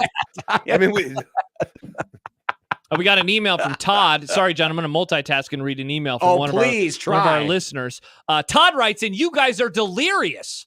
Running back position is going to be a strength this year with Johnson & Johnson, Irvin, and Oregon transfer. You're going to eat crow, ladies. GBR. What? Is that a bit? I think it has to be a bit, right? You can't say three names and then a guy and by then the name throw in a fourth who hasn't Oregon been mentioned transfer. until this last week. Yeah, and the other guy. Oh, and that other guy. Oh, he came from Oregon. He must be good. He must be good. They're fast at Oregon. Listen, I am optimistic. I will still tell you this. Out of that group, I'm most excited about Gabe Ervin. Gabe Ervin, stay healthy. I think he's got the highest ceiling I'm the most excited about. But the baseline is going to be what Emmett Johnson did last year, I think. And 60-something a game. You got two guys who have played, as Josh, as you went over when we did the show together, whenever that was last week. Yeah. 8 years. 8 years, and they've had just like a shockingly low amount of carries and yards. Johnson and Irvin have. So and the Oregon guy. I mean, you talk about not having seen it, for an extended period of time, like we were for the wide receivers. That's even more true of the running backs. 100%. Boy, if you want something that will trigger you, I just saw a promotion on ESPN for the upcoming college football season, and it was really centered around how, there's a new 12-team playoff and there's more hope and all this other stuff. And they, of course, the obligatory shots of all these different contending teams. And one of the pictures they had to show, of course, was Colorado? Coach Prime. That's hilarious. Who has about as much chance of sniffing the college football playoff as a hippie does wearing comfortable tie-dye clothes. Charles Well, says, oh, sorry, Jack. Go I ahead. was just going to, did it feature Jelly Roll? Did it feature I didn't see any Jelly Roll. Okay, because Jelly Roll's the new musical voice of ESPN college football. Have you heard? Are you aware of this? I've not seen this nor heard about Do we this. know who Jelly Roll is? No. Yes, He's a country and western star who's very large. sorta. Wait, has Josh, you don't know, tattoos but on him. John does? Okay. I don't listen to music. I listen to podcasts. No, I've heard of Jelly Roll. Charles writes, Jack wants to throw on-air personalities off buildings. Nick puts babies in meat slicers. Josh thinks a book in the Bible is named after him. Welcome to the Grum. Exactly. Jelly Roll is like the country Post Malone. Oh, does he have tattoos all over his face? Wait, Yeah. I thought Post Malone was also country and western. Post Malone has a lot He of is range. now. He is now. He just put out a country album. I Hold love on, back up again. Josh, I listen to podcasts. Podcasts. I don't Podcasts. listen to music. Sorry, Yeah. if I could say it, this would be a better bit. Yeah. I listen to that's kind of creepy. Like that's a little. Hey, first of all, welcome to 3 years ago on this segment. No, and I know this is true of you. It's not that I don't know it, but the more I think of it, like that sounds like a good piece of like Oppo information on you. Like someone would You call can't you. run for office because I listen to podcasts? Someone would call you weird. Is what I'm saying. It's very Look normal. at this guy. He's barely human. Look at he has no human emotions. Jack, He you doesn't host a listen to radio music. show. Radio is the original Josh, podcast. I don't enjoy how music makes me feel. You should see when Josh goes into a grocery store, he shakes his fist at the speaker and says, "How come you're not playing the freaking podcast Bill at double Simmons. speed?" Bill Simmons, yeah. Instead of, whatever random I'm weird, but meanwhile, Jack goes into every store ever listening to the music so we can tweet about it hours later. People love it. does have a point here. I got a message this weekend, Jack, that was like, what the hell is up with Jack always tweeting about grocery store Dude, stuff? how many texts do you get from people about me complaining about me privately? Because that's not the first time. Because he's responded Hold to all of them during this segment. It wasn't on there, but that's not the first time this week Josh has even said that exact thing to me. Well. Someone texted me and they were like, they really don't like something you do. And are you always like agreeing with them? Like, yeah, what a weirdo. Occasionally I'll be like, Could yeah, I you- don't get it either. Hey, all of you texting Josh, say it to my face, will you? Quit texting your Or your say it to Jack slander. in the comments section on the reads the YouTube he chat reads the because comment he'll be section now. distracted by it and he'll Yep. go off on a tangent. Jack will have you know he reads the comment section now. I do. I'm reading it all. Hokies, thank you. I love it. Let's There you go. go. Go Hokies. Mm. Wow. All What a right. segment. Well, see, we killed another Just think, Jack. Next week, Oh, next Jack. week, Jack. it'll actually be a football week. Jack's gonna pretend next week to still not be super excited for the season because he doesn't want to get sad and have sad emotions. It's not that I won't be excited. It is not. I'm not going to let myself get too optimistic. Mm. Okay. That's what he says. Do we That's what believe? I'm not going to allow myself to get too optimistic until after the Colorado game. Then all bets are off. I will be a psycho one way or the other. But until then, why don't you just enjoy it for a while? Just enjoy normal expectations tempered Jack. We don't Rent-free get it all Jack. that often, do we? Kenneth said, I said it often. This is the worst segment of the Grum every week. So we have to check, Kenneth, I don't know this man. He is not one of my friends. Really? I would rather you just text that to Josh just privately. That'd be Yeah, great. just text that to So John. so Josh can randomly drop it at a time where it's most painful to me. Yeah, let's do that. That All was right. fun. Thanks, See you Kenneth. later. We'll see you next week. Bye. Good to see you, Jack. That's for Kenneth.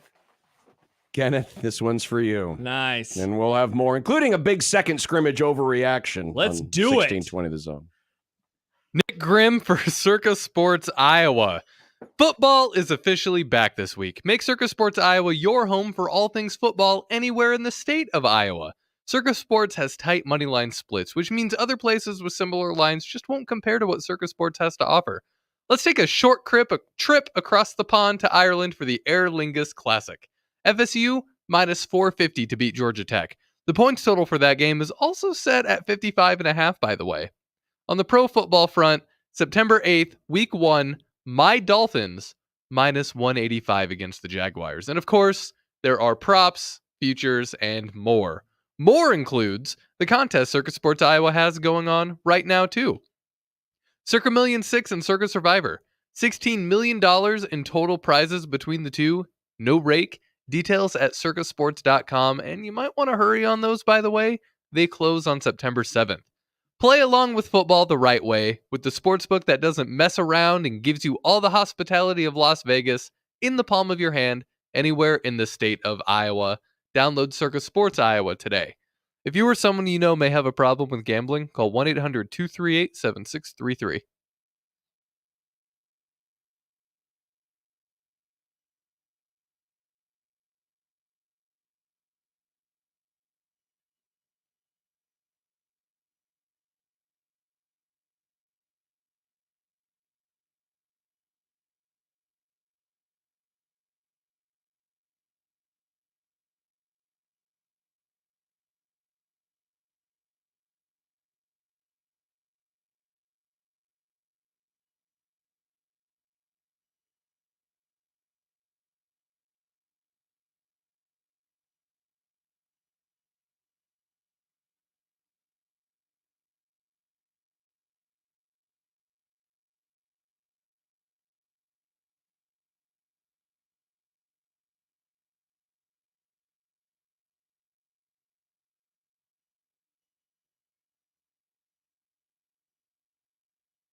So they ran about 137 plays in the closed scrimmage on Saturday.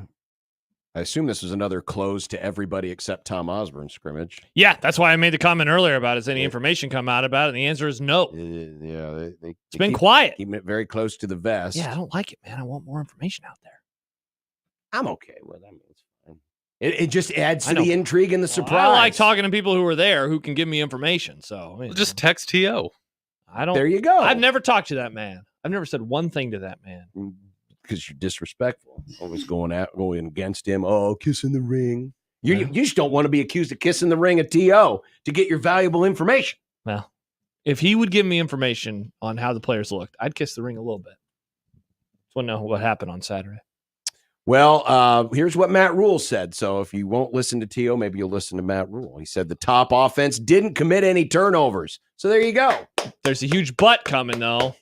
But they had penalties. They did have penalties. What was it, 5 penalties? Is that what he said? Yeah, he said 4 or 5 costly penalties, and the number 2 offense may have committed as many as 4 turnovers. Not great. Not great. If you're one of those who still thinks that there's a quarterback decision Nobody to be made, thinks that, John. Nobody thinks that. you might be wondering, who was that second quarterback? Who was it? I actually am wondering that. Was it Harburg or Kalen or Gramstad? Oh, it's Harburg. You think so? Absolutely. They should just make him a running back. Okay, let me ask you this. Have I missed, and I joked about this earlier, he mentioned, there's 3 quarterbacks that he's like, we could go into, battle with them. Have I missed that he said who the third guy is? Do we know, or are we to infer? No, but every time he has answered a question that was Dylan specific, or last week we had the audio from Satterfield. Yeah. That it was a Dylan specific question, but he always made sure, and they have always made sure to get in Harburg's name and Kalen's name. So Kalen it's gotta be. Kalen is the third. Kalen has to be the third. I would think so. Unless they're just, because it's almost like it's muscle memory. Yeah. To them when it comes to answering questions about the quarterbacks, it's muscle memory. Yeah. That if I'm asked about Dylan, I want to make sure to mention the other 2 guys.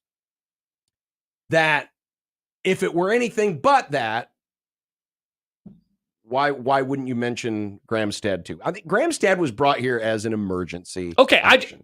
he's not. He's like a practice team quarterback. I swear to God, I'm emergency. not trolling. I am not. No, I didn't think you were. No, not to you. I'm talking about to the Jack Mitchells of the world. Oh, but there were some who were saying like Gramstad was like, I know, and I'm not trying to troll, but I just thought so. That's why I've been like wondering. Like there were some who were like, he might be number 2. So. I know. I know. I'm with you on You're this. telling me a guy who has not played at this level. I know. And literally just got into the program. Wasn't it? It was after spring, right? Oh, yeah. It was so it didn't even go through spring football. It was like July. It's just going to last rocket ship to the top of it was the around list? the college. It was around the College World Series because you weren't here and I did, fight off Jack Mitchell. Okay, so let me ask you this then. Is there a world where Kalen's the number 2? I mean, maybe, but I highly doubt it. Okay. He's been talking him up lately. Well, just given how, given how Harburg played in the spring and how they mentioned him, and he does have the most experience on the team, and they've talked about his improvement. They have, for sure. Would I rule it out? No. But do I think that's the case? Also no. Yeah. Okay. Yeah, I just want to make sure. Harburg's. I'm happy. I just want to make sure that I had not missed anything when he mentioned 3-3-3-3-3 because they have also said some words about Gramstad and again there. We're at that time of year where you're mentioning everyone's getting mentioned. Many mentions. Many mentions. That's a song, Nick. That's not a podcast. But this was the interesting song. quote. Damn it, This was the interesting quote from Matt Rule. He said of the second team offense, they keep acting like they're the second group. Yeah, that was. And they're supposed to act like they're the first group. It's that group to me, okay? We need you guys to come along. I thought that was a great quote because that also followed the thing that he mentioned about how like they're close to being a good team, but they're not all the way there yet. They're close to being a good team. And he said he told that to the players. And normally after a scrimmage, he doesn't like opining. He likes waiting until after he has seen the film. But he said that, and then he mentioned, and it also comes on the heels of the other thing that he talked about, and that was the number of turnovers that they had. He said they also had some big plays, but they had some turnovers. I always find these discussions with coaches so interesting because you are playing against yourself. And so when an offense does well, do you praise the offense or do you say something negative about the defense? And then vice versa. In this scenario, it seemed like it was the sloppiness, and these are my words now, just judging off of the tone. The sloppiness from Rule maybe was what he was frustrated by more with those turnovers. Well, now we shift to the other big story coming out of Saturday was the news on Javin Wright and how he is out indefinitely with an undisclosed injury. Obviously, he's had the blood clot issues in the past, though they weren't specific about why he is out indefinitely now. But you talk about position groups where you're wondering about confidence level. I mean, you've got Bullock is back and Byer played some time last year, but there's a lot of other people who did not play a lot. And so that's a grouping right there where you're like, ooh, that's good. Nebraska's defense could have a soft middle just based on, losing a guy of Wright's abilities. Yeah, and I guess how long are those? Is he out? Rather, how long is Javin Wright going to be out for? You would think Because there was some I stuff mean, just based on how it was discussed on Saturday. And again, they're pretty tight to the vest when it comes to disclosing certain things. It didn't give me a lot of confidence that we would see him in September. Yeah, see, I hope I'm wrong. No, you're good. A little like behind the scenes. There was some noise going on with him late last week about something happening with him off the field. Mm-hmm. And so I know that I was kind of curious as to, was that true? Was it something on the field? And you kind of leave and it's almost like both true. Maybe there's areas of gray here. Ultimately, I don't know. I don't really feel confident either way with you could be right. Here's something that I'll throw out. Bly Hill being back as soon as he is. I can't wait to talk to Mitch in 15, 20 minutes. That is a player that I had kind of written off. I'll be honest, man. I had written off for most of the year, just given how he was discussed. And now he's practicing again. So Is he someone who's going to be playing sooner rather than later? Because that was not on my bingo card for the month of September. If one player is taken off of yours, one player might have been added to mine. And that is kind of unexpected. Yeah. So there was a lot to chew on. Mm-hmm. And now the real fun begins. Now the real question begins. Who's the starting quarterback? Many are asking. We should get into the poll question. Let's get into the poll question. We'll do that next. All right, perfect. And then we'll be joined by Mitch Sherman. Nice. And we'll get his thoughts on what he heard from practice. Maybe he kissed the ring of T.O. Yeah, maybe. I mean, how else is any other media member going to know what happened if they just don't directly talk to T.O.? Wow, was that a shot at Stephen M. Sipple, Nick? Chance writes, the Grum advocates for alcohol and gambling. T.O. would probably feed you false info out of spite. That's true. You are a part of this cohort as well. It is John and Josh and even Nick. Even Nick. You're all in this together. When Nick talks about his love of Delta 8, Tom Osborne hears that and thinks John Bishop loves Delta 8. Guilt by association, John. Tough look for you, really. Wow, John, you're into Delta 8? I hear that stuff sucks. See, this is what I deal with on a daily basis. I am surrounded by these boobs. Boobs. I like boobs. There's two of them. 16-20 the zone.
Well, today, the folks at On3, apparently they're very confident in Dylan. Oh, interesting. Probably because it's smart to be confident in Dylan Raiola. Even though he's never played a snap at this level. Correct. They named him, Dylan, pronouns. True freshman, all-American quarterback, first team. To be fair, naming anyone a true freshman All-American in August before they play, like, that's kind of the rub on this, right? Well, yeah. You can't name a sophomore a true freshman All-American. Yes, that's true. So that's part of it. I mean, it's all happy talk is all it is. But we did ask the question, do you care if Matt Rule ever officially announces a starting quarterback? It seems like you can't read an article about Nebraska football without some note in there about, and we're still wondering if Matt Rule is going to make an announcement about football. And I've had this belief, but I finally opined about it openly over the weekend. There is no story that bores me more than the idea of, well, is he going to announce him a starting quarterback? Yeah, I wish I would have known this. I would have stopped asking about it. Have I been pissing you off the entire time when I bring this up? No, I mean, everyone's doing it. It's not just you. Everyone's doing it, but it's like, who is it going to be? We know the answer. Who is it going to be? What were the options? The answers. What were the options? The folks who say, nope, we already know who that starting quarterback is, 68.6%, rounded up to 69%. Nice. Eventually, they'd like to hear an announcement, but no rush, 25.6%. And the yes, do it soon, rounded up to just 6%. Wow, so I am in the camp of just 6%. Oh, you care if he does it and does it soon? I think that there is something special about doing it. And I guess, do I need him to do it soon? I'm more surprised that it hasn't happened.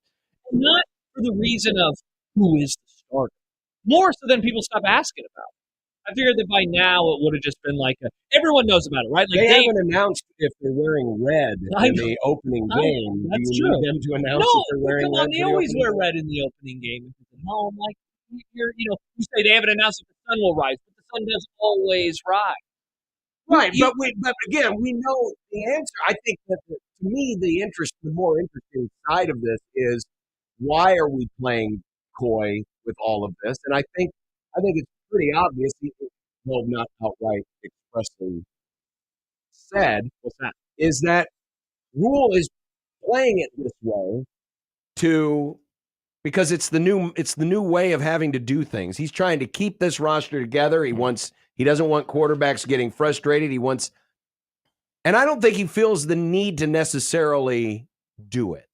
Now you might say, well that much but is if everybody obvious. else knows, then why can't the rest of us know? You don't think that there is, I can't even figure out what word or phrase I'm looking for. Symbolic, that's the word. You don't think there's anything symbolic to making it known? I mean, if everybody else knows, John, if everybody else knows, then what's the harm in saying it officially?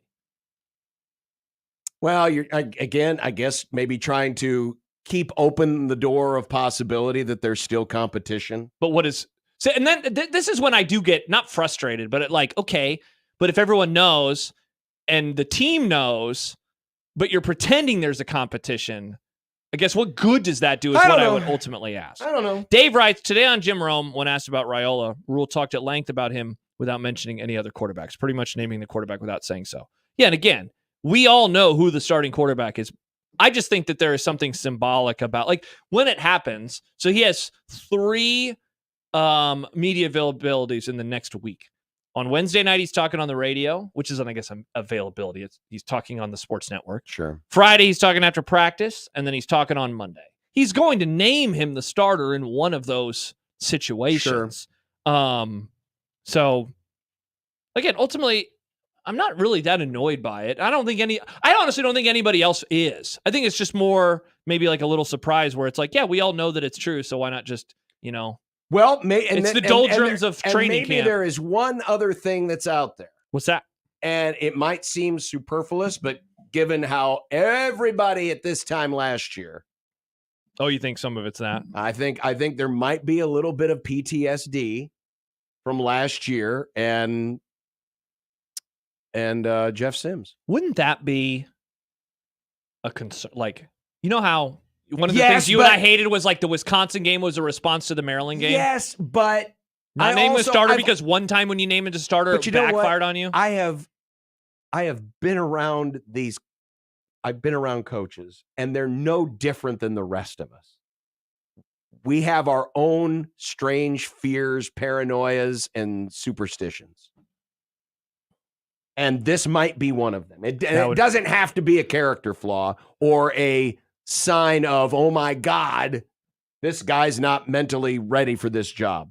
I've seen it. I have seen coaches second guess themselves on the types of things that you wouldn't think they would second guess themselves on, or the type of stuff that only happens in this atmosphere, sports talk radio, right? Because we're all just a bunch of dumb idiots talking about sports, blah, blah, blah. But we don't really know what's going on because we're not in the locker room, et cetera, et cetera, et cetera. And then you actually hear behind the scenes about coaches and athletes talking about the exact same stuff. So it does happen. But it doesn't have to be a character flaw. Asian Joe hits on another thing that I think is a big part of this. He says, only other thing is that Rule is doing his best to manage expectations, to not stoke the fire on the hype. And that's another part of it. And I think it's a combination of all these things, but that's a great point. I think that might be, if you have a piece of the pie and all of the things that you have mentioned are pieces, I think that might be the largest piece. And I think why is because, and I've said this on the show, and I think I might have said it last week and you were gone, so forgive me if I did or didn't. Once he is the starter, he is the biggest story on the team. He's already a huge story, but once he is the starter, and more importantly, once he plays in a game, in 12 days, he will suit up and he will play. So he is going to be the story on the post-game shows, in the columns. He will be the dominating story for the whole season. So do you think that then this is Matt Rule's way of holding off that conversation until there's actually a game played? I really think that's a big part of it. Okay. It's why I don't... That makes a lot of sense. I haven't watched them on clips, but I hear that Dylan is not a whole lot in the Chasing 3 documentaries. I think that is purposeful because he is already going to be the biggest story in season. It's like, well, Hard Knocks doesn't need to do a bunch of Caleb Williams stuff. Why? Caleb Williams is the biggest story once they start playing actual football games. You know what? That's another great point. Now, I've only seen one of these, the Chasing 3. And Dylan was not... You wouldn't have known that Dylan Raiola was who Dylan Raiola is by watching the one episode that I saw. Yeah. But if the rest of that's true, and remember, who controls that? It's different if HBO came in here and did Chasing 3 or Hard Knocks. Dylan would be a big part of it. Oh, yes, he because would. That's an outside entity knowing, hey, this is what our audience is going to want to see. Yeah. But this is an internal documentary where the message is very much controlled. Yep. And that, you can stick a little pin in that because something that was said in one of those recent Chasing 3s got brought up over the weekend, and Matt Rule wasn't happy about how it was received in some atmospheres. So we'll talk about that, but coming up next, Mick Sherman will join us, and we'll get his thoughts and have a lot more as we continue on 1620 The Zone. But we're closing in. The NFL season's just 3 weeks. And you've heard us talk about FanDuel. Right now, FanDuel is doing another one of those great preseason opportunities because now through September 22nd, all FanDuel customers can bet $5 and get a 3-week free trial of NFL Sunday Ticket from YouTube and YouTube TV. That's right. All you have to do is bet $5. No winning, no losing. You just have to bet $5, and you can get a 3-week free trial of Sunday NFL Ticket from YouTube and YouTube TV. So with a YouTube TV base plan, you'll be able to watch every regular season Sunday afternoon out-of-market game. All you need is a Google account and current form of payment, and you can cancel it anytime. Just visit FanDuel.com/1620 and find out more. John, don't forget Quad Box. You got this game and this game and this game and this game at noon, whatever it is. You can watch all of those out-of-market games. Again, FanDuel.com/1620. There are lines for week 1. There are lines for week 1 of college football and a whole lot more. 21 plus and present in Iowa. Full price of NFL Sunday Ticket will be automatically charged seasonally after free trial. No refunds, terms, restrictions, and embargoes apply. Gambling problem? Call 1-800-BETS-OFF.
Mitch Sherman of The Athletic joining us. Hello, guys. The intent that he had in putting this staff together will overrule all of that, no pun intended. Yeah, you've got to get bigger and bolder every time, right? Call Mitch. Call Mitch. Call Mitch. Call Mitch. Let's welcome in Mitch Sherman of The Athletic, who joins us in the 42 Degrees The Source atmosphere or hotline, if you will. Well, I said join us in. If I had said I thought you did a good job. In the 42 Degrees hotline, that doesn't make sense. But if it was in the 42 Degrees atmosphere. Yeah. Anyway, hi, Mitch. Hi, Mitch. Hey, guys. How's it going? Good. Not bad. We had an interesting conversation. I have announced that I am officially bored of the when will they announce Dylan Raiola as the starting quarterback, because we already know what the answer is. But Josh wanted to drill down into the why. Mm-hmm. Why is it not happening? And the last thing we touched on, we feel like is the biggest part of the equation. My theory, Mitch, is that because once he's the starter, and especially once we see announced as the starter, yeah, and then once we see him play in the game against UTEP, like he won't just be like the story. He is going to dominate every discussion about Husker football. And so if you can hold that off a little bit longer, you don't have to. I don't know. I guess it allows for other people to be storylines as well. On a national level, I agree. Like when Fox comes in week 1, that's all they're going to talk about in the pregame is Dylan Raiola. And then when NBC comes in week 2, same thing. BTN, I believe, is week 3, same thing. I think here in Nebraska, we're going to move on and talk about other aspects of the team. Look, I mean, if the defensive line is playing great, if the defense in general is forcing turnovers at a rate unlike last year, much higher than last year, like we're going to be talking about those things, unless Dylan is just demanding the attention because he's throwing for 350 yards a game or whatever. He looks like Jameis Winston out there as a freshman. Then yeah, I mean, absolutely, he's going to be one of the main stories in the nation. But I don't really expect that that's going to happen. I think that in order for him to win, he's got to have things on both sides of the ball around him going well as a freshman, especially early in the year. Like there's going to be some growing pains. So yeah, outside of Nebraska, he's the story. And I think that I don't know. I'm kind of still like anxiously awaiting the announcement, even though we believe we know what it is. I think we pretty much do know what the announcement will be, what's behind door number 1. It's still like the most notable thing that's going to happen in Nebraska's preseason this year. Like when they get to week 1 and the subject turns to Nebraska on Big Noon Kickoff or College Game Day, and they say, okay, what happened at Nebraska since spring ball? It's like, well, Dylan Raiola, freshman, was named the starter on August 23rd. So, yeah, I mean, we should care about that if it's the biggest, most important thing that's happened in the entire offseason for Nebraska, even if it's like a formality at this point. I just hope that, because Fox has the first game, right? Mm-hmm. I haven't seen the announcer assignments. As long as if it's Brando, just please don't do what you did before Scott Frost's first game. We don't want to put those kind of expectations on Dylan. Not right away. Just don't want to revisit that again. So we've had 2 scrimmages, Mitch. We've heard 2 different press conferences from Matt Rule after said scrimmages. Folks have read a lot and can read a lot in what he said both times. I'm curious what your read is on just his tenor of how he has seen these 2 scrimmages over the last 2 weekends. Yeah, he's been pretty low key, pretty quick to criticize and, not lavish praise on this team. I think in recent years that Nebraska football has been treated with kid gloves often by its coaches. They've been quick to just rush to the positives and point out everything that was going well with the team. And I don't know that served Nebraska all that well.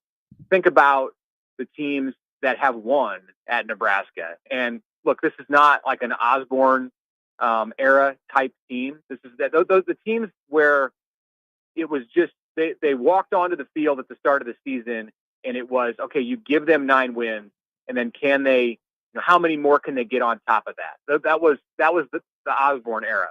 And he did not sing his team's praises in preseason scrimmages or in spring scrimmages or even in games that they won 56-10. He would look for the negatives to bring up because he held his team to a high standard and had high expectations for them and wanted the players to have high expectations for themselves. And that's what bred confidence, and it's what built Nebraska even into a more dominant group. Rule doesn't have that, but it's what he's trying to build. So, he took the gloves off and said, I'm not going to be happy because they went out and performed better than they did last year at this time in a scrimmage. Like I think he's upped his own expectation, and you can hear it in the way that he talks about this group. Not that he should be happy with anything related to the second unit turning it over 4 times or the top group having penalties that killed drives. Like, there are legitimate reasons, I think, without having seen the 2 scrimmages, for him to be disappointed. But I believe that he feels better about this team than he did a year ago. You just don't hear it in his voice because the expectation has gone up. Mitch, one of the things that stood out to me last week on the BTN show was when Marcus Satterfield told them that he said, we can run the football, we can find ways to run the football, we just have to make sure we find ways to pass pro at an elite level. How close to elite do you think that they can be at protecting the quarterback this year? Well, it takes a total team effort. Like, it takes, like, you can have, like in Max Protect, where you have 6 or 7 people protecting the quarterback, and all of them but one can do their job, and it can be a disaster. It can be a fumble, strip sack. So it takes more, like a running back can make a play happen on his own. A quarterback can make a zone, whatever, a linebacker. But to pass protect, it's like one of the most team-oriented things in the whole sport. And I think it causes worry among offensive coordinators. Nebraska wasn't great at it last year, and they had to adjust their offensive game plan and strip it down and take the pass out of a lot of their strategy, in part because of the quarterback, but also I think in part because of their lack of confidence in the pass protection, and it made the offense one-dimensional. So, and Satterfield's talked about that a lot. I don't know if I agree with him that they're going to be able to run the ball, like they can coach their way to running the ball. It might be more challenging than that. Like, they have to still block well and have backs that are playmakers, but whatever. That apparently is the least of his worries, their ability to get yards on the ground. He's more concerned with, when it comes to the running backs and the offensive line, with their ability to protect the freshman quarterback. And maybe that speaks some to the value of the freshman quarterback too. So we'll see. We're going to be watching the left tackle and see if Turner Corcoran has turned it up a notch. And, the backs too. That's an area where they're going to play the backs or the back who can do his job in pass protection. And if there's a blitzing linebacker or safety, his job to pick that guy up, he's got to be able to do it every time, or he's not going to be out there on the field when it comes time to take the carries from that position. Mitch Sherman joining us from The Athletic on the 42 Degrees The Source hotline. Is Dante Dowdell getting mentioned because he's been asked about, or do you think he is actually making moves that could put him into the conversation with what we believe to be the top 3 at that position right now? It started with the coaches bringing him up. I think E.J. Barthel brought him up, and Satterfield brought him up. And then, like, as happens, the questions started to come to other coaches and teammates about Dowdell. So it seemed to, like, multiply on itself. Even that said, I still think he's number 4. So it would take an injury to get him into that rotation, the top 3. And on Saturday, it sounded like Rule's more intent on wanting to have 2 players at the running back spot who get the vast majority of the time on the field. And that also could be a thing where it has to do with pass protection. I think it's easier to rotate 3 running backs if their primary function is to carry the ball and just follow their blockers and relieve the tired legs. But if it's, again, part of that 6 or 7 man responsibility where your number one job is to protect the quarterback, you probably want to limit the number of players who are rotating in, because that would tend to lead, I think, to more mistakes and breakdowns in communication. So if the top job of the running backs is to hold up in pass protection, then you may just see a couple of guys play the majority of the time, and then I don't think that lends itself to a lot of action for Dowdell. Now, when they get deep into games and they have a 3-score lead, then they're going to lean on those backs to run the ball, and I think the rotation could open up. Mitch, perhaps I misread the situation back in the spring when Blyhill went down, but I guess I was not expecting his return to the practice field to come this early. Is this a surprise that he's back, and could he contribute sooner rather than later for this season? We'll see what they want to do with him. Rule will not rush players back, and I think he'll err on the side of, even if a player is ready to go and they've been going through teamwork and practice, that's about the last step to getting fully cleared. I mean, you basically have been fully cleared if you're going through teamwork. I think he'll still wait a week or two. We saw that with Teddy Prohaska last year when he was coming back from injury. We saw it with Marquise Buford last year when he was coming back from injury. Even Fedoni a bit coming off of the previous Rules first spring. They didn't want to unleash him entirely. He believes very much in the fact that you can't really limit injuries. You can't do anything you can do things to prevent injuries, but it's more in the control of the staff of the program to limit re-injury. So, and a big part of that is not playing someone too early, not rushing a player back. So I'm with you, Josh. Initially, when Blyhill went down, it wasn't deemed to be all that much different from Demetrius Bell. And Demetrius Bell's out for the season. But his prognosis in the end didn't turn out to be as bad, Blyhill's prognosis. And when they got farther into the summer, Rule did make a comment a couple of times that he was progressing well and that they thought he'd be back sooner than what was originally expected. And he talked about August as a target. So it just got shorter and shorter on the timetable of the amount of time that he was expected to miss as the summer went along. And still, I think it's a little bit of a surprise that he's out there, 2 weeks before the game, basically cleared to go. But I don't think that they're going to rush him and put him back he had earned a starting spot at corner, and I don't think he's going to start on August 31st. I think Marquise Buford will start at corner opposite Tommy Hill. Now, if there's an injury, he might be the first guy to go in, or if something happens here in camp over the next 2 weeks, somebody gets some soreness or a hamstring or whatever, then maybe plans change and Blyhill does play right away. But I don't even know about that. I think that they like the way that Sire Wright has come along here this month. So, Blyhill is going to probably have to earn his spot all over again once they get into September. Mitch, could the overall performance of the special teams, specifically the kicking side of special teams, be the biggest mystery heading into the season right now? Yeah, we just haven't heard all that much about it. I think we're going to talk to Ed Foley tomorrow on Tuesday and probably get some more clarity about what's going on at the kicker spot. Rule sure made it sound like John Hole is the guy right now, and if they had to play a game today, he'd be the kicker to go out there. Is it the same in 2 weeks? Does Tristan Alvano regain everything that, all of his leg strength and knock off the rust and get that job back? I don't know. I'm kind of, if I had to pencil it in at this moment, I'd probably say John Hole, and that's a mystery. How many people have seen John Hole kick?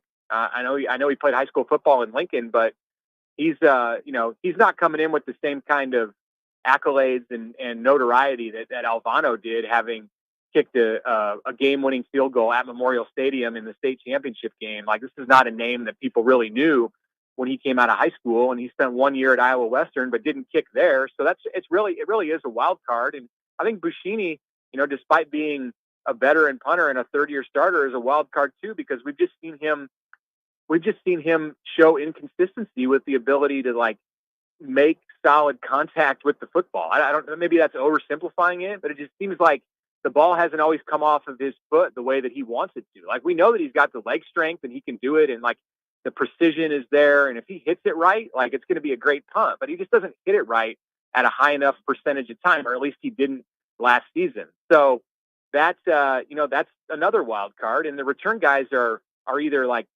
coming off injury, like Garcia Castaneda, or they're new to the program, like Ja'Cory Barney. And I think Ja'Cory Barney is intriguing, and like he can be a real difference maker in the return game, but he's a true freshman.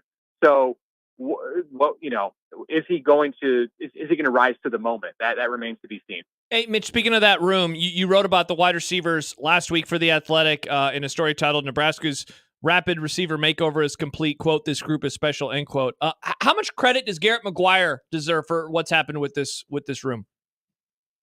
Well, he was instrumental in getting Isaiah Nair and Jamal Banks on campus, and he played a role in getting Carter Nelson to campus. All of the assistant coaches did. That was a group effort, and bringing him to Lincoln from Ainsworth. I mean, you beat Georgia. I don't care if it's an in-state kid. I don't care if he lives next to Memorial Stadium. If you beat Georgia and Notre Dame for a recruit, then you've done some special stuff in today's college football when you've lost more games than you've won 7 years in a row. So yeah, I mean, he gets credit for that, and we'll see about like the development piece and if these guys are truly ready. I think they are, and that's like all indications out of camp or that they're playing at a high level. And Banks came in and was a leader from the beginning.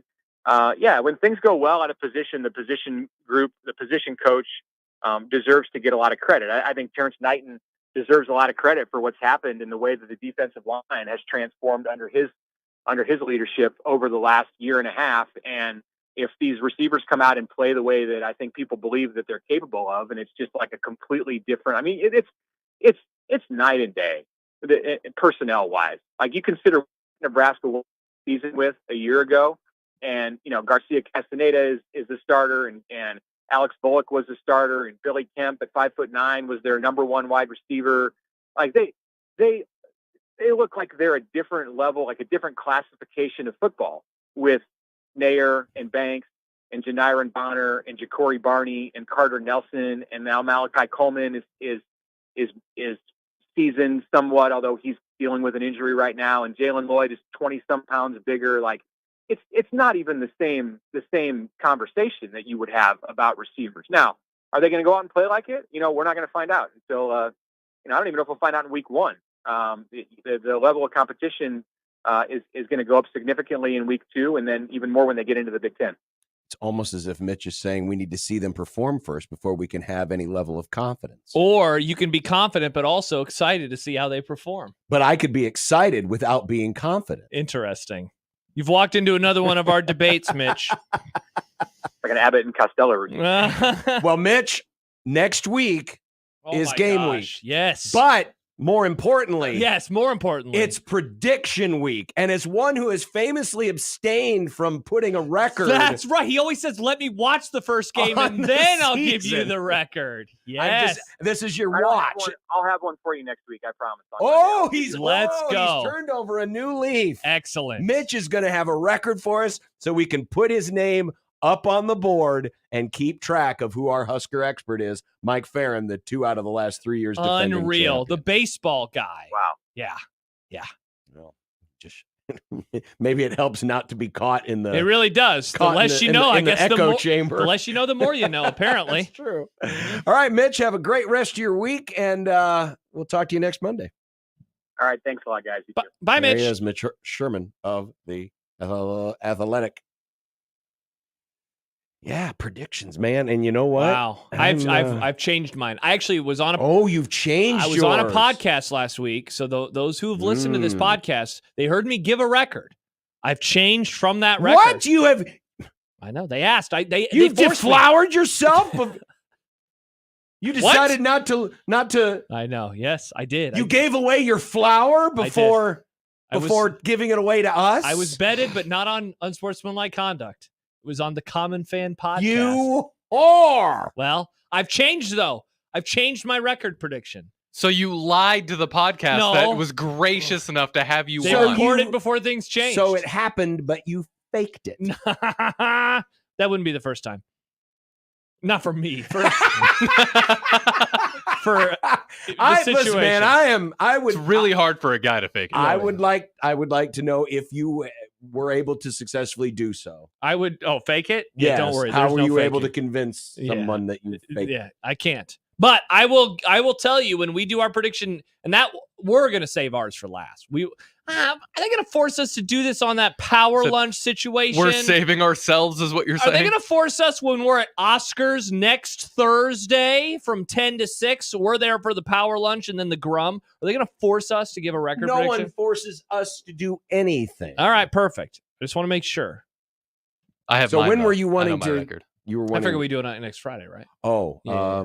Unless you I want to guess do it on that I guess Thursday. I hadn't even thought about it. Guess it depends. Whatever you want to do. I guess I've never really thought about it. We could do it on that Thursday with all of our 'Cause college we football gotta do propaganda. We got to do the 10 questions thing. Yeah. Do you need some questions for this year? I Why got don't some we questions. always need Will to the have wide receivers questions. be the GOAT or just really good? Are we going to That'd be start one- writing down predictions next week then for everybody else? That's the Well, that's what yeah. he just said that to Mitch, Nick. Yeah. Were you not listening? No. Were you texting at the same And time? technically, I was Mitch texting. gets I to was be first because multitasking. Jack's already put 8 and 4 on the board. Yeah, I guess we'll Yes. see if Jack still feels good about 8 and 4. Yeah, I guess we have to ask him if he wants to change it because he Uh-huh. has the right to change it. Indeed. Yeah. Next week is the week, Nick. Next week, Nick, is the week before the first game of the season. There's a big red overreaction in 12 days. There is. On 1620 The Zone and 1019 The K. And ZoneTV.live. You know what else is going on with 1620 The Zone, Nick? Tell me. Vallis Pumpkin Pass Patches. Passes. You know the words. Edit that so it sounds better. We are giving away 2 2024 season passes to Vallis, and you can enjoy all the fall family fun that Vallis has to offer. All you got to do, John, is go to 1620thezone.com and you can enter to win right now. How freaking cool is that? Whether you can say words correctly or not, Yeah. you can still win. And another reminder that this Friday being the last Friday without football, 9. you can sorry, I thought it was his own deal time. to make sure you check out the Jet Award Foundation kickoff season kickoff with the auction. Oh, and yeah, the yeah, round yeah. table. Michael Severe. Yeah, and And his Michael Severe binoculars. and his binoculars. Maybe Michael will show you his binoculars. The other thing about Friday, the last leg or the last week of predictions for this leg, will Nick finish last? Many are asking. Now you're asking. Well, But I if mean, you wanna nice guys do often finish last. If What's your excuse? Yeah. If you'd like more information on the Jet Award auction, Yeah. and get together this Friday, Mm-hmm. check out thejetaward.com.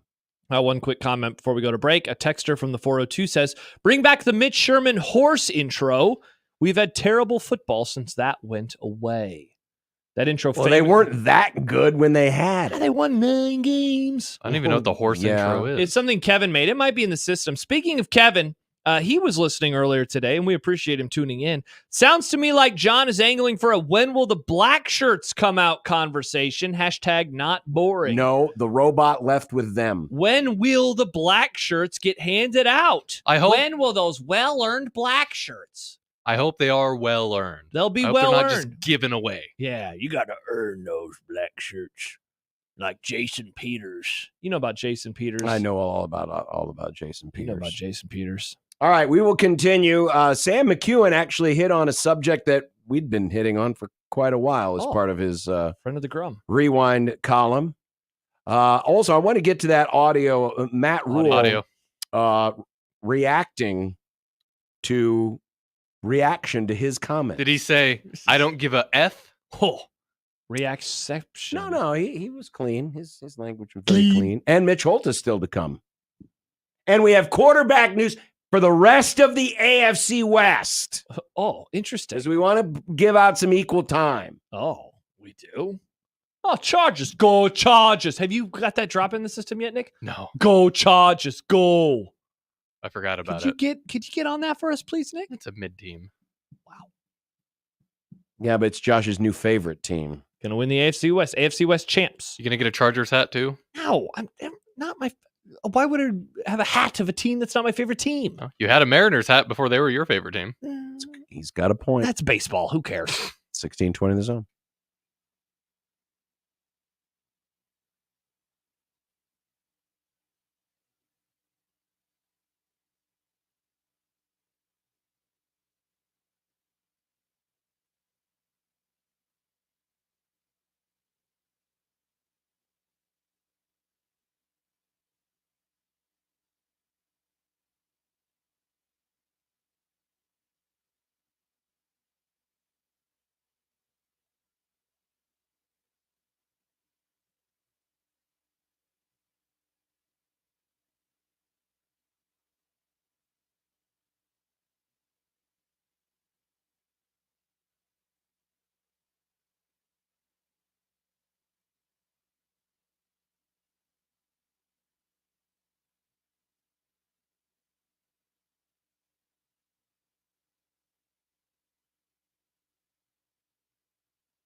Anywho,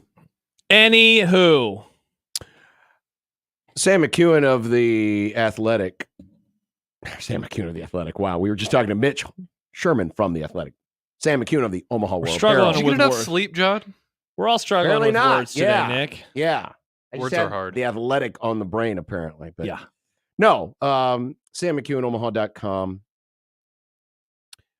wrote in his Monday Rewind column about Nebraska's inability to develop blue chips and how that has to be the difference maker. Develop in general. But this was something we rammed home so many times. Whoa. During The Bo and then the Riley eras. The Ram Boys. The segment formerly known as Hits, Misses, and Guys. Can we bring back that segment, John? I'm kidding. It's Yeah. it's way too difficult now. Yeah, it's very labor intensive, and it's difficult. You can't do it anymore with the transfer portal. It's really impossible. Yeah. But one of the things that you pointed out for years was it's not just that all these players are turning into misses. It's that there is a incredibly high percentage of misses amongst the highest rated players. The 4 and the occasional 5-star player, mainly 4 stars. I believe at one point in time when we were at the end of this exercise, it was something like 80 some odd 4 stars.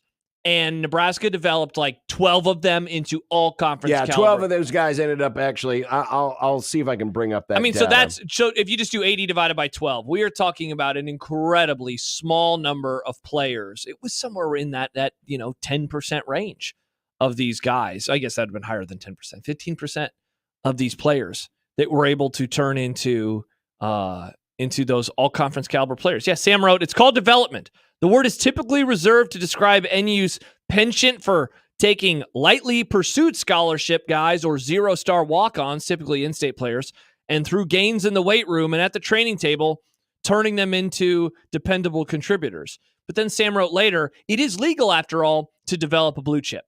And I love that perspective because he's right. Development, there is a connotation, I think, that comes with that word of, and he describes like Iowa, of like the 2 or the 3-star player who turns into an All-American. Jared Tomich, Jason Peter, those guys, they got developed. Grant Wistrom, a 5-star, if there was the equivalent. Amon Green, if there was the equivalent. They are never described as the developmental guys because they started as 5 stars. Tommy Frazier, 5-star. Eric Crouch, the same thing. But they were developed too. It's taking the 3 stars and making them 5 and taking the 5 stars and making them professionals. That's really kind of what we're talking about here. And Nebraska has struggled mightily to do so. And he gave the list of maybe some of the players to watch this year as potential proof of concept of that development with the 4-star guys. By the way, when we stopped doing hits, misses, and guys 3 years ago, and this was going back to 2009. So basically it went from the 2009 to the 2020 recruiting class-ish. Okay. 89 4-stars. Okay. And 10 were hits. Oh, my God. 89 4-stars, 10 were hits. There were 30 guys. That's 11.2%. But your 4s and 5s should never be guys. Your 4s and 5s should be your hits. Yeah, those are... Because theoretically, you don't have... I mean, you're starting with better raw material. But that's the important thing. It's just raw material, which is why some people might say that they have a lot of hope for a guy who has a 5-star pedigree, 5-star material. But because they haven't done anything yet, you can't really show any confidence. Interesting. But you know what I'm saying? I know what you're saying. You almost Dylan, need those guys to perform at a higher level more than the other guys. Yes. Because they come in with the pedigree. They come in with the pedigree. And listen, do the Sam's grocery. right. Sam's right. Iowa has done more with less than most other programs. Yes. Absolutely they have. But why has Iowa not won a conference championship? Why has Iowa not played for a national championship? Because they don't have enough of the higher rated players that they also cranked through that same system. Can you imagine? I mean, the Iowa development and the Alabama development aren't all that dissimilar. The difference is in the raw material going in at Alabama is better than the raw material going in at Iowa. You ever have a night where you and the wife are like, let's go to the store or the butcher shop and let's get nicer steaks and we'll cook them ourselves. And so you spend whatever it is, $25 a pound on a steak, and you take it home and you're so excited. And then maybe you overcook it. And you're like, oh my gosh, I just wasted that money on a better steak and I wasn't able to. That's how I kind of view this. Because for the longest time, you'd always do the grocery conversation, right? Like, you're buying a certain kind of groceries.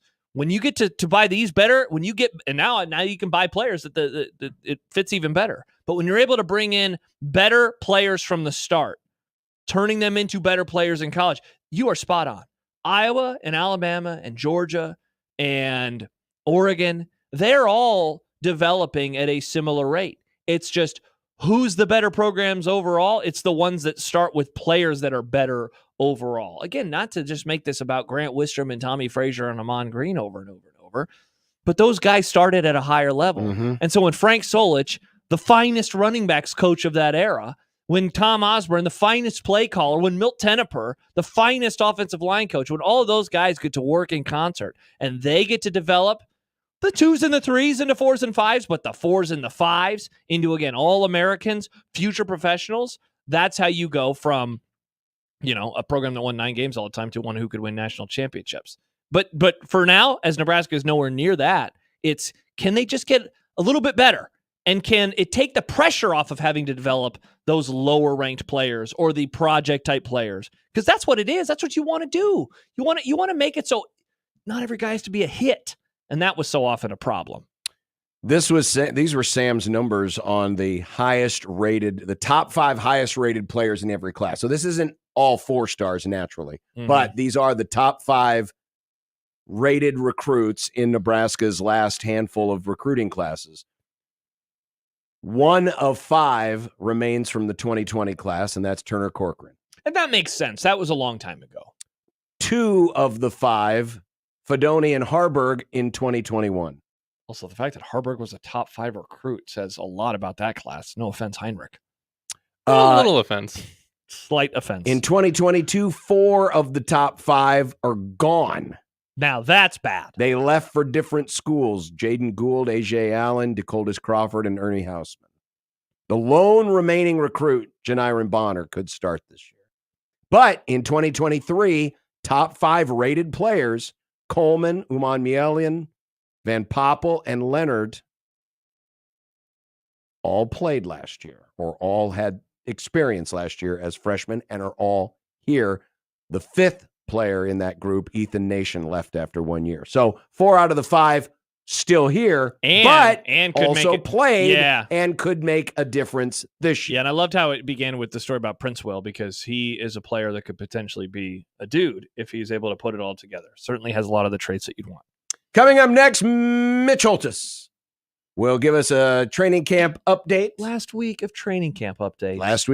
Feels like it just began. Can't wait for the excuses. I mean, they lost again. They did. 0-2 in the preseason. Detroit has their number. They fell apart, man. They fell apart. They were dominating that game. They fell apart. Next on 1620 The Zone, Lindley Clothing's got the new fall merchandise rolling in daily, which means an already great and expansive selection is even better. They're at Lindley Clothing at 132nd and Dodge. You can visit with John and Marlene and the rest of the staff. They will find you great new looks for fall. And I tell you, they have a great selection, because all you have to do is just walk a few steps next door to Well Suited, which is connected there to Lindley Clothing, and it opens up the world to even more possibilities with sport coats, jackets, full suits, dress pants, polos, other dress shirts, all kinds of different great-looking menswear just in time for fall. So make sure you get your game day look ready to go with Lindley Clothing. They've been dressing the Metro for nearly 90 years. They're located just north of Dodge off 132nd Street in Linden Market. Get your new fit for fall from Lindley Clothing.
man, it's fun.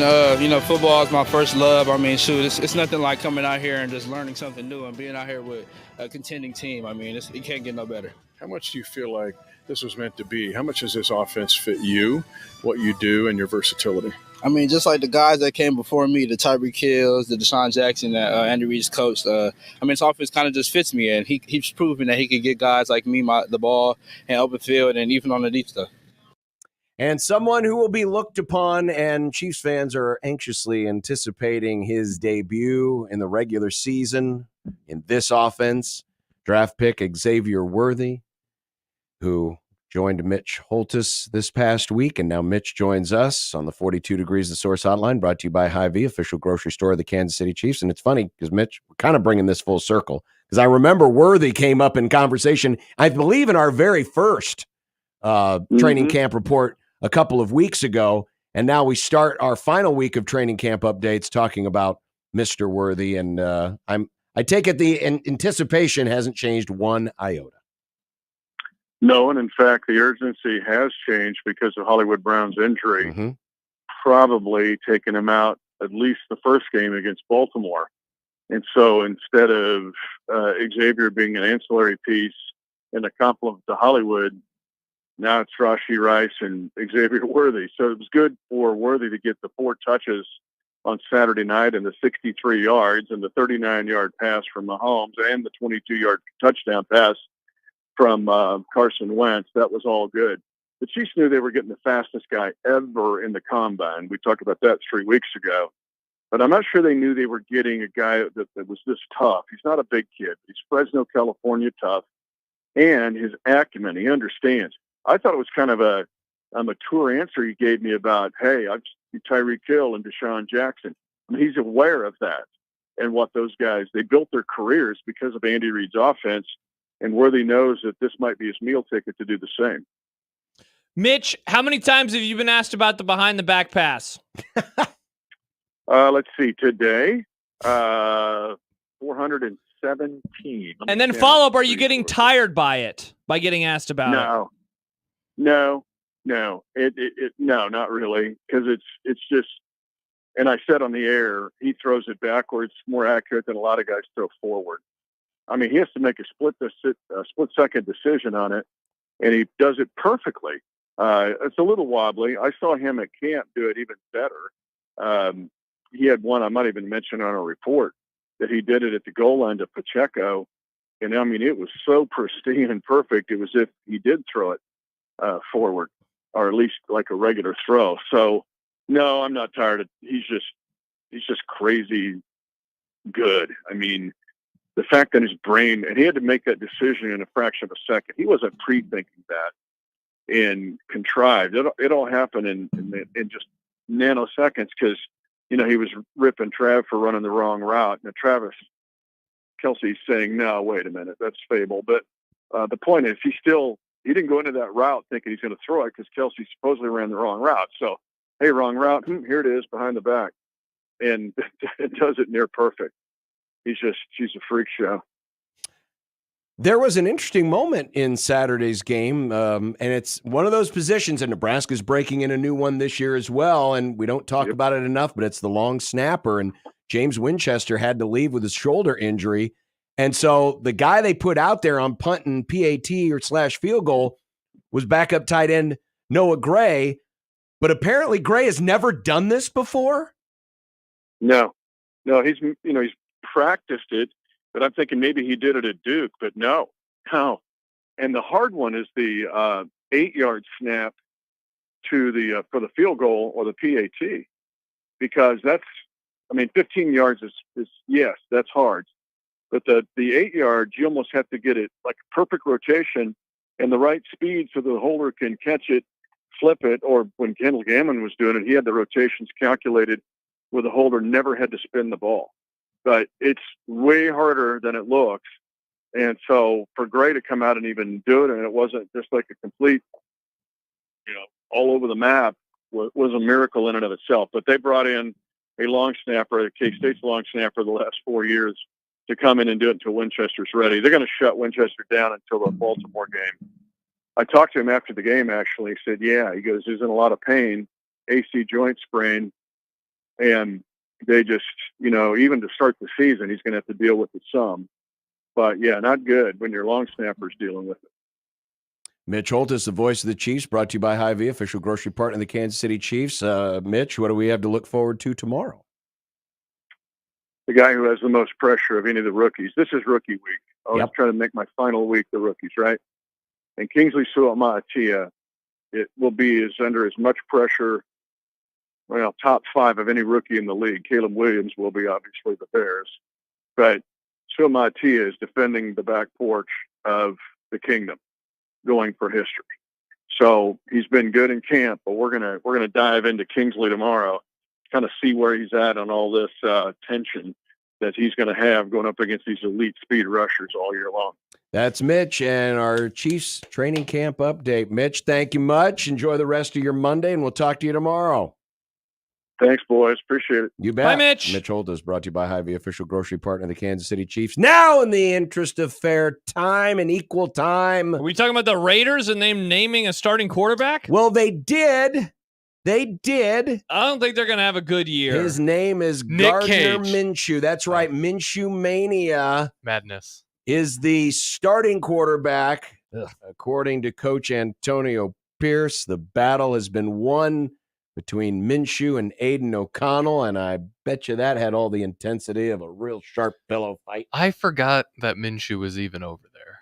He is indeed He over is- there. He's not only over there, he'll be there. He'll be in uniform week 1 for the Raiders. I hope that they're not on TV a whole lot this year. Let's because that is a team that, because of the old heads, the Raiders used to be a good franchise. Mhm. They won Super Used to be Bowls. very good. So they still get some of those prime time windows. Oh, thank God. It looks like they have Black Friday, a Monday night game in December versus the Falcons for some reason. Ooh. But they're never on Sunday night football. So that's good. Thank God. Bum, bum, ba, ba, ba, ba. Who else? What Bum, is the bum, other ba, da, interest da, in da. fairness from the AFC West? Well, Is it about the Chargers? Do you have the drop yet, Nick? No. Go Chargers, go. no, Oh, it's Bo Nix. If you saw it last night, the Packers and the Broncos were on NFL Network. I was on watching Sunday it. night, I was and watching it. Whoa, it's Saturday. You Oh, loved it's those Sunday night. uniforms. They are horrible. I can't believe Happer said that they're boring. No, they're bad. Wrong B, Happer. B-A-D. Two things can be true. No, you can't be boring and bad. I think you can. I guess you can. Yeah, you Never can. mind, you can. Because boring in some cases is bad. Yeah, It's like but the these Cowboys. Some cases, not all cases. Yeah, they are pretty boring, but yeah. and bad. But Bo Nix was asked last night, and I'm quoting from Parker Gabriel, friend of the Crumb. Bo Nix Parker. asked if he's done enough to win the starting What job. did he say? That's not for me to decide. Wow, good Is- answer. Is he confident in the work that he's done through 2 That's preseason not for me to games? answer. He said, "Yep." Oh, okay, interesting. Yeah, he was. I don't know. I told my friend a couple weeks ago, my Broncos friend, I Yeah. said, I think Bo Nix is going to be your starter. Yeah, He wasn't so sure. Was it Stibbs? I don't think you're wrong, because who would it be other than him? It'd be Stidham. Who? Jarrett Stidham. Well, you forget people forget. they got Zach Wilson. Ugh, that's even worse. I know. Speaking of not boring but bad, he is not boring. Very interesting human being. Horrible quarterback, though. Horrible quarterback. It seemed like you took a bit of umbrage with my Bo Nix's bad take earlier. Or he won't be it's good. very, What happened very to you? sudden and quick. I No. mean, we haven't even seen him play in NFL. Where did this version of John come from? This, we haven't seen them, thus I am not allowed to have an opinion about them. This is brand new. No, it's not. This is a new bit. No, I just New never. bit, I just new bit, don't. new I bit. don't have a strong opinion about Bo Nix. He was in a Mickey Mouse offense in college football, which I love. I love the Oregon offense, but it very. Oh, Josh calling the Oregon offense Mickey Mouse. I would indeed call it Mickey Mouse. Different Disney character. Mickey Mouse implies Why that can't it it be a is Donald Duck? It's almost like pretend in a way. We're like getting the yards. and the, Oregon is the false ID, the fake ID of no college football. wrong. Of offensive football. You're like Michael, Bunch and of I'm like gimmicks. Nick in this scenario. You just don't Bunch understand. of gimmicks. Sure, but gimmicks work. Gimmicks work. Oregon does have a lot of gimmicks. I do kind of They like do that about them. But yeah, I don't. Look, I've been wrong about him before, though. I thought that he was stinky at Auburn, and he was. And then I thought he went to Oregon. I was like, that's dumb. And then he turned into a good player. But I think it was the offense more than it was. It's like, you remember what Bill Callahan once said about Joey Gantz? That's my system. He's a I system do remember quarterback. that. I think that's what Bo Nix is. But he's taller and bigger and more handsome than Joey Gans. No offense, Joe, and that's why he's in the NFL. A little offense. And Joe is not. Headley says Scott Frost ran a Mickey Mouse offense as well. Yeah, of course. He's of Oregon. Of course he ran a Mickey Mouse special teams. Yeah, his mouse wasn't even... No, he didn't run Mickey Mouse. What was the Oswald the Rabbit? That was the offense that Frost ran. Nobody cared. It was bad, and it's forgettable. But it was traded for Al Michaels Was one the time. Oswald the what Rabbit. about the offense that Patrick Mahomes ran in college? Oh, definitely a Mickey Mouse offense. He seemed to turn out okay. Yeah, but he threw the ball... See... He's Here's the also cool Patrick thing. Mahomes. He'd see like a receiver like 40 yards. And but he wasn't Patrick Mahomes until he became Patrick Mahomes. No one was thinking Patrick Mahomes was going to be like this when he got drafted. Nobody. True. But he would see receivers that were like 40 yards down the field, and he would throw it to him. Bo Nix sees a receiver 40 yards down the field, and then he sees a running back that's as close as me and you, and he throws it to him. Here you go. Take the ball, sir. Take it. I don't want it. I can't wait till Bo Nix completes his first long pass downfield. And I hope it happens. It's going to be fun. I hope it. Bo Nix is going to turn into the new Mahomes. Just you watch. This is going to be a fun bit. This will be fun to follow all year long. I'm rooting for you, Bo. Oh, can we have a weekly segment called Nix Watch? As we know. That reminds me. I have an idea. Remind me during the break. As we know, Josh has an affliction. He hates everything named Bo. That's funny. So if your name's Bo, you're in trouble. Don't name your child Bo and then introduce your kid to me. That's right. Josh's going to instantly not like you. Your kids get named Bo anymore? Oh, good question. No, Bo seems like a nickname more than a real name. What is Bo Nix's? Is that his actual name or is it? I was going to search. Like, is his first name Mark? No, his name is Bo. Don't call me Mark Chapman Nix. Is it B-O or B-E-A-U? It is indeed B-O. Oh. Of course he would emphasize that. He's from Arkadelphia. Have you ever heard of this city? Arkadelphia? Arkadelphia, Arkansas? Yes, I've heard of this city. Arkadelphia. Arkadelphia. I didn't know he was an Arkansas. I know. I thought he was from Bama because his dad played so he was born there, but then he did play high school football in Bama because his dad is an Auburn guy too. Which, said a lot that he transferred away from there given he was a legacy. All right, coming up, I've got some of that Rule audio I wanted to play. Nice. And apparently we're going to have one of these generational debates again. What? It's not what a retcon is. Because I sense that the youngs are going to be making fun of the olds. What and happened? Pete Arbogast joins us to preview USC. What happened now? Well, you'll find out. Okay, is that in next or is that in content? That's a happy hour. It's next. Okay, I can't wait. I want to know. I don't even know what this is about. Well, you'll know when you know. Okay. 1620 zone.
be nice to have a boat. Throw. It would be nice to have a boat. Throw. It would be nice to have a boat. Throw. It would be nice to have a boat. Throw. It would be nice to have a boat. Throw. It would be nice to have a boat. Throw. It would be nice to have a boat. Throw. It would be nice to have a boat. Throw. When you're gone. The happy hour is on the air. Oh, John's in a bad mood. Football's almost here. No, I just was mimicking the song. I wasn't. Chinese Taipei lost to Cuba. No, they're losing to Nick, Cuba. it's the second inning. Oh They're my God, this losing. game has been going on forever. No, it hasn't. Hasn't it? No, this is the second game of the day. In the first game, Nevada beat Hawaii. And there were a couple of really good defensive plays in that game when I was looking up and watching. These kids are good. No, they're not. They suck. Yes, they are. They're good. They couldn't play in the majors. Well, because they're 12. You know what they could do though, John? I don't know. They could go to Ralston Day, 1620 The Ralston Zone, Day. and Liberty First Credit Union Arena present Why do Ralston you Day. always give me that weird smirk when I do that? Because it seems so out of character for you. I'm having fun with Ralston Day. It's sponsored, as John knows, by Liberty First Credit Union and all of our stations. I want people to enjoy Ralston Day. August 'cause 30th. It's free admission. That's 11 days away. It is free admission, It is John. free admission. Carnival rides, music, food trucks, Liberty First Credit Union parking lot starting the 30th of August through the 2nd of September. Beer? I don't know. Yes, No, there's beer. There's beer. I'm saying beer. Yes. Well, why'd you say it there's with a lot of- question mark? there's a Because lot I don't of know if you were great going to local mention it next. It didn't say it in the There's copy. a lot of great local brews that will be there. I love supporting local. I love local brews. So if you want to enjoy the Mhm. the kitschiness and the fun of state and county fairs Yeah, without the annoyingness. yeah, There we go. then it's This is free. Ralston Day. That's a great. People should start saying that about their events more often. Hey, do you like this, but not the annoying parts? This is what we got. That's for what you. this is. Hell yeah, it is. All right, tell me about this generational divide situation. What's going on, John? Well, I no, this maybe I'm just projecting. But I sense this is happening. So our friends down in Lincoln at KLKN Channel 8, the I've ABC heard of this. affiliate. Yeah. Oh, LKN. Lincoln. Darinoka. I got there. Darinoka used Why to work can't there. we Be talk very today? careful. No, That was almost bad. That was bad. I mean, We've all been someone struggling. out there could isolate that and make Don't- it really inappropriate. Somebody who's recording this could do that. Don't Or do if they that. want to just go back on the Darinoka. on the YouTube channel and just rewind it a little bit and listen to how Josh said that. Why did I have to bring up Darinoka? I have no idea. I just wanted to make a Well, fun he reference. did He did work there. He did work there, but So what happened with Channel well, they 8? did a story. Now this has been out there for a couple of weeks, but they did a story on the fact that Memorial Stadium is going cashless. In other words, if you want to buy concessions or souvenirs or a program, Sure. Program. I assume this means a program too. Yeah, though then I would ask you in 2024 why you want to buy a program. Well, this is some people like programs. Some people like the program. I know. Is it going to be like those restaurants that just give you a QR code for the menu, but it's for the program? It could be. But Here's yeah, this they're PDF going file. They're going cashless. Oh, no. Okay, here's my first question for you. Yeah. Haven't we known that? Isn't this like 2 years old?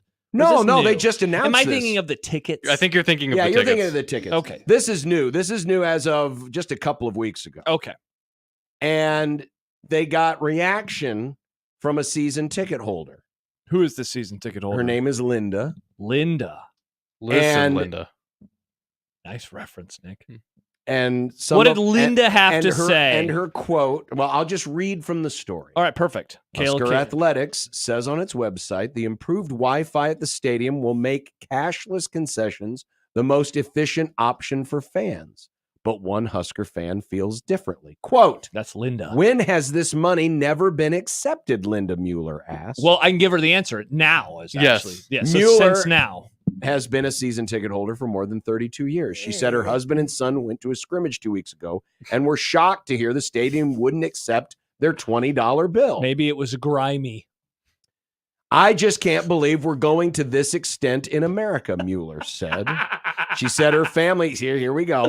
She said her family wasn't notified of the cashless concessions beforehand. Quote, I'm worried about the people who aren't going to know this coming into the stadium.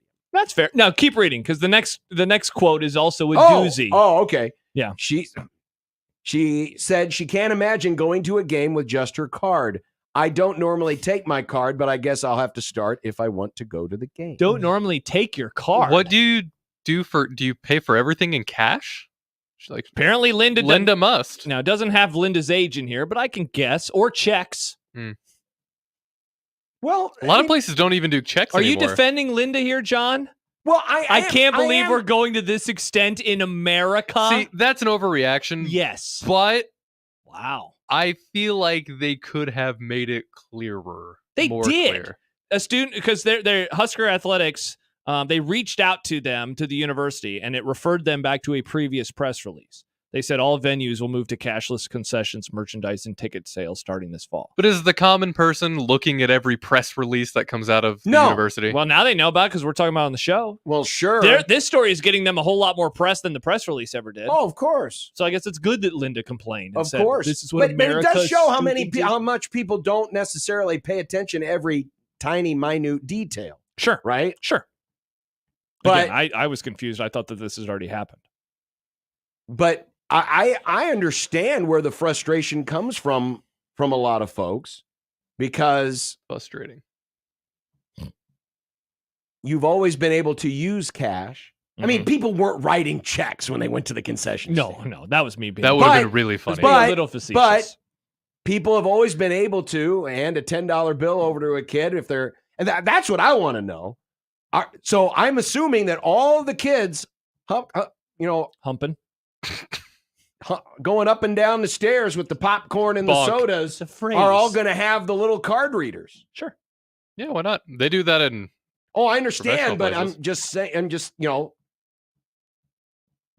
I understand why people would be frustrated if cash was not an option. And I'm not one to say I'm against using the cards, because obviously I do. Yeah. But I like having that other option. When you do go places, and mostly it's like sporting events like this, where hey, I got a $20, here you go. And yes, sometimes it is faster. Sometimes it is faster. What is faster, the card? Yes. Yeah. Sometimes. Sure. Not everything is always going to be perfect. And so that's why I wonder why is it necessary?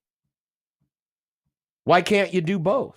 Probably liability. They probably don't want to have all that money on them and have to go through all the work. You mean of like they've getting had it somewhere? You mean they've had for yes. 18,000 years? Yes, but they're eventually, probably John, over it. But people, they eventually change. It's like I understand that, but again, is it that big an inconvenience? But then I would ask we can flip it though the exact same way. Is it that big of an inconvenience to just not have cash? Well, for people who. And I am thinking of the older folks here. Like, for example, of course you are. I was waiting. I had to go to the drugstore for something today. For drugs? No, it wasn't for drugs. And there was an said elderly drugs, gentleman who please. was getting helped with something. And I don't know exactly every little detail. I wasn't like standing over his shoulder wondering what was going on. But I could tell that there was a bit of a disconnect in how a transaction needed to occur, right? Mm-hmm. And I could tell, this was probably a gentleman who for years just, put down his $20 bill and said, okay, it's $19, here's my 20, whatever. And for some folks who don't live in the instantaneous order online world, of which there are many, things like this can be a bit jarring. And so that's why I ask, was it really necessary? Is it necessary to go away from cash per se? How much more of an inconvenience is it? That's all I'm asking. It's a good question. I don't have the answer, but I would say it obviously is that much of an inconvenience to them. We got an email from somebody that said this is what the CHI Health Center has been doing. Oh, I understand.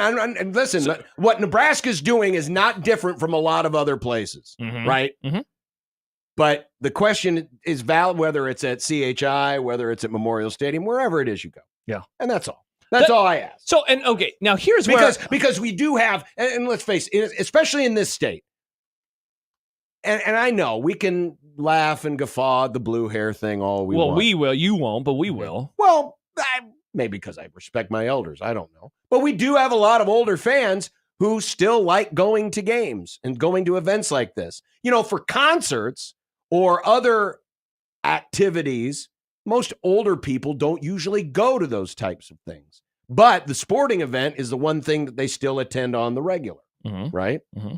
And for those who haven't adjusted to the time, and aren't as in the order online sphere that the rest of us are in, I can understand where this is an inconvenience. For the record, I also understand why it's an inconvenience, even though for me, obviously, it's not going to change anything.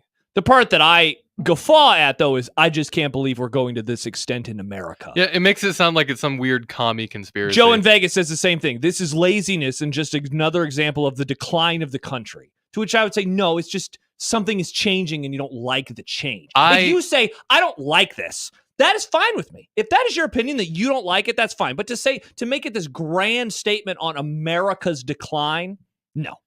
It's not that big of a deal. You'll figure it out. We've had to change a lot of things over the years. We used to not have seatbelts. Then they added seatbelts. I bet there were quotes from Linda's in 1952 saying, decline of America. I have to wear a seatbelt. I'm not allowed to smoke on an airplane. Well, decline of America. She said, no. In fairness, though, she said, I can't believe we're going to this extent in America. Well, yeah, but Joe said the decline of the country. Mm-hmm. Like, come on, get out of here. Stop. But I mean, but that's not the decline of America. But it is American currency printed by the American Mint. For now, yeah, sure. Yeah, but it's still there. It's still legal tender. It's still legal to have. It is still recognized around the world.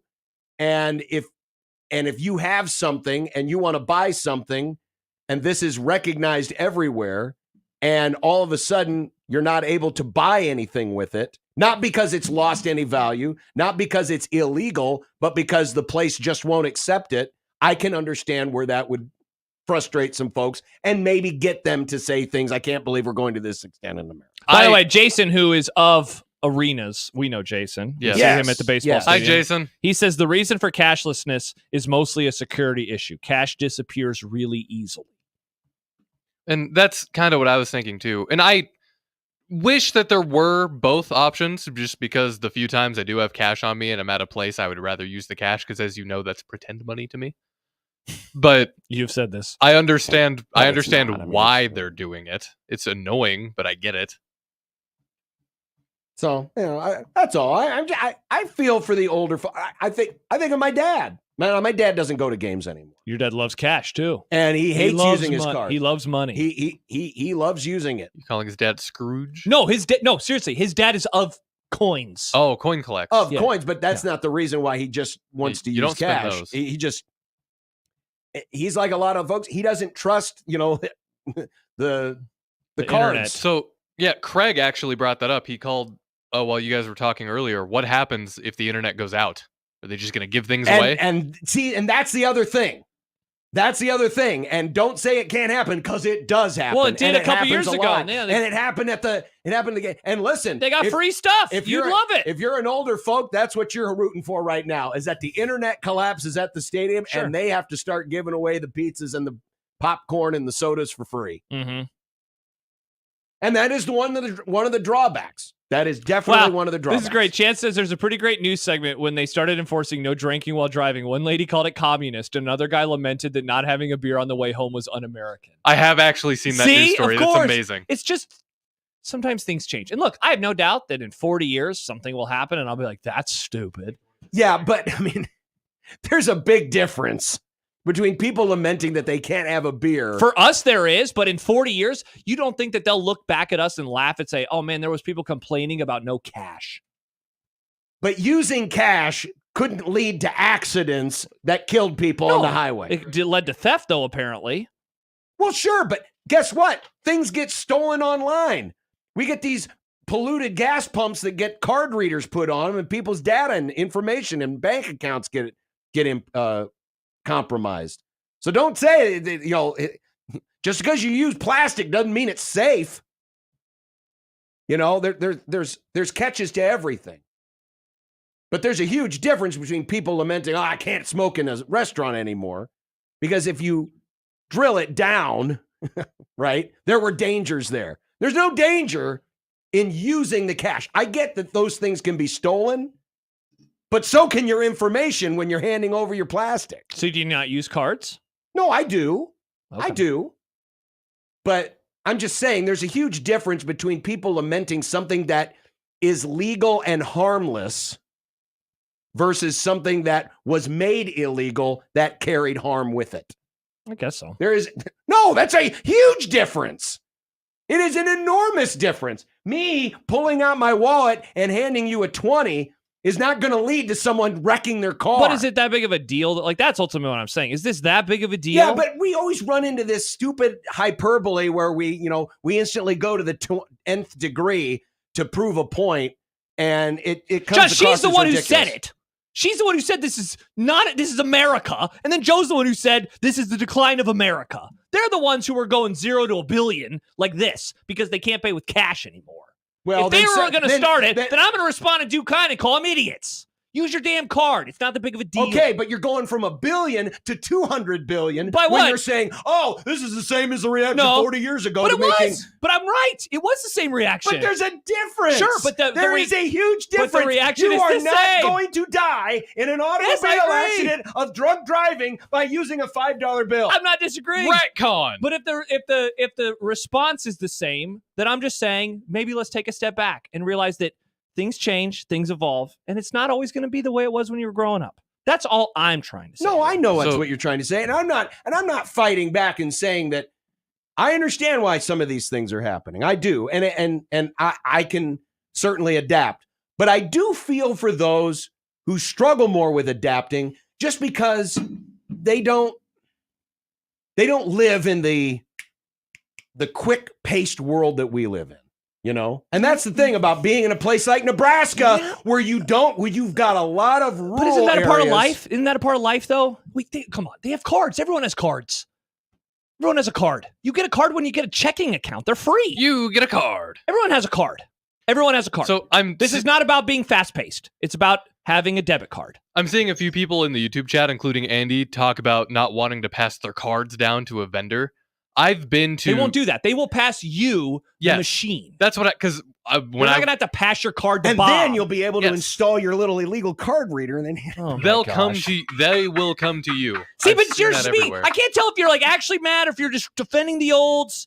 No, I am defending the olds. I'm just but having why? fun. Why do you have to? Why can't you just stop saying that this is anti-American and deal with it, old timer? Okay, hold on. She did not say I read this the is tweet. anti-American. Do you want me to read the tweet again from Joe? He said I'm not it. talking about Joe. I'm talking about this woman that was quoted in the story. He said it, though.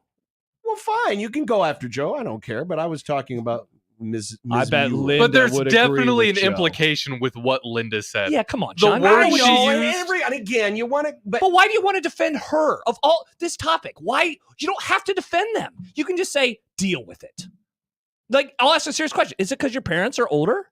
Is it because they're... Of course, this and will I like affect to them? look out for the older folks, I do and I too. understand where people come from. We don't live... We do not... I mean, there's a reason why this is called flyover country, folks, because there's a lot of flyover What does here. that have to do with this? John, we have credit cards in Nebraska. They're a very normal thing. We all have them. I understand that, but there are people who do not live the same way that the rest of us do. I don't know what that means.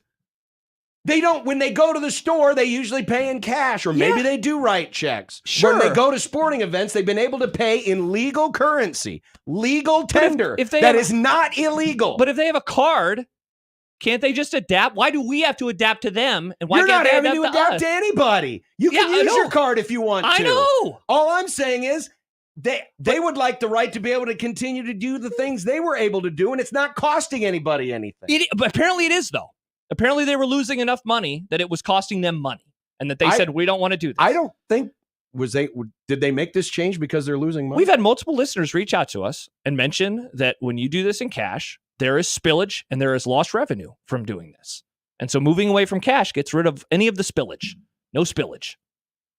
I guess I'd have to talk to someone in that. And now you business. get to tip your vendors 20%. You can tip your vendors. Oh, boy. See, now I like that. There we go. I like that. I like tipping. I'm happy to support the kids. Mm. I'm very happy to support them. Anyway. I'm looking out for you, Olds. I'm not. I'm serious. You got to adapt. Those are the rules. We all have to adapt as we get older. I'm serious. I'm not going to allow for Linda complaining to make me feel bad for her. One person. Well, there's more than just one person. Mm. Oh, come on. No, you don't think there are other people? No, my was, I don't care. I'm serious. This is a topic. You know, and honestly, that's part of what's wrong in this country is we got too many people. No, I'm serious. We have too many people who are only stuck in their own little universe, in their own little lane. And if someone tries to go out here, I don't care about them. No, it's not that. It's that she said that, and Joe mainly said this is the decline of America. This is not the decline of America. This is a law, not a law. It's just a rule changing. They're a private company. They can do whatever they want. Yes, they can. If I go to a place, there are some restaurants that do cash only. You know what I do when I go there? I go, that's annoying, but I deal with it. Yeah, what about, I don't know any gas stations that take checks anymore. If that's the rule of the establishment, I say, bummer, but then I deal with it. You know what I don't do?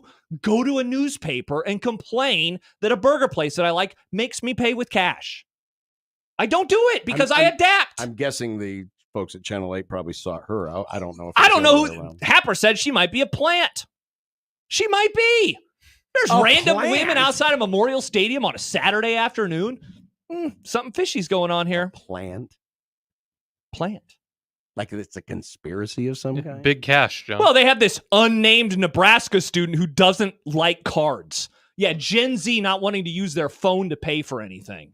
That doesn't sound real at all. I wish my bank won't let me. I wish I could. Wow. Okay. Well, again, to each their own. I knew this would be a generational thing. Yeah, you're the one who was doing it more than me. You were the one who was yelling. I was just over here and hawing. And making fun of the olds. Yeah, like your generation tends to do because you have no respect for the elders. John has never made fun of the younger generation. He's always very respective, which is why we give his generation the same respect back. Your generation is not worthy of respect. Interesting. Because you don't respect us. Maybe we can ask our next guest what he thinks about cashless Just got a text from my dad. What's this about? No cash at Husker games? Yeah, you got to pay in cards now. You got to pay in cards. Those are the rules. Those are the rules. John, I can't wait for the first follow the law. You like the law. This isn't a law. It's this is law just there from the stadium, from on high of Dan. Well, you know what the good news is? Oh, is this Mr. Yoga? I don't buy things at the stadium. Yeah, me neither. So it doesn't affect me at all. Yeah. But I still look out for those who it does affect. I don't. They can deal with it. Exhibit A, Your Honor. Cry me a river. Exhibit A. Cry me a bigger river. Don't they call me the snowflake all the time? Lighting up our phones right now. I think they're being the snowflakes about this. Okay. Pete Arbogast will join us next. Do we have to talk USC? We can't just light up the phones. Big money overreaction. This is. It's so strange why people do this. I don't get it. Hokey Scare says, why are you getting so butthurt, John? Yeah, why are you the one who's butthurt? I am not butthurt. I was just looking out and understanding why certain people have an issue with it. I personally don't have an issue with it because it does not affect me. But just because it doesn't affect me doesn't mean I can't look out for others whom it might affect. It seems like Michelle was yelling at me. She said that she just wanted to remind us that if you pay for credit, there's a fee that the banks don't cover anymore. So that's like an extra 3% charge. Ooh. Credit fee. Ooh. But I don't know how that works with debit cards. You should use a debit card. Yeah, in some places that is true. That would be a good question for Mr. Yogurt. It would. Honestly, it would. Nick, let's get Yogurt on the show and ask him why he's doing this. Great idea. But 25 teams and 25 crumbs is next on 1620 The Zone.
countdown is on.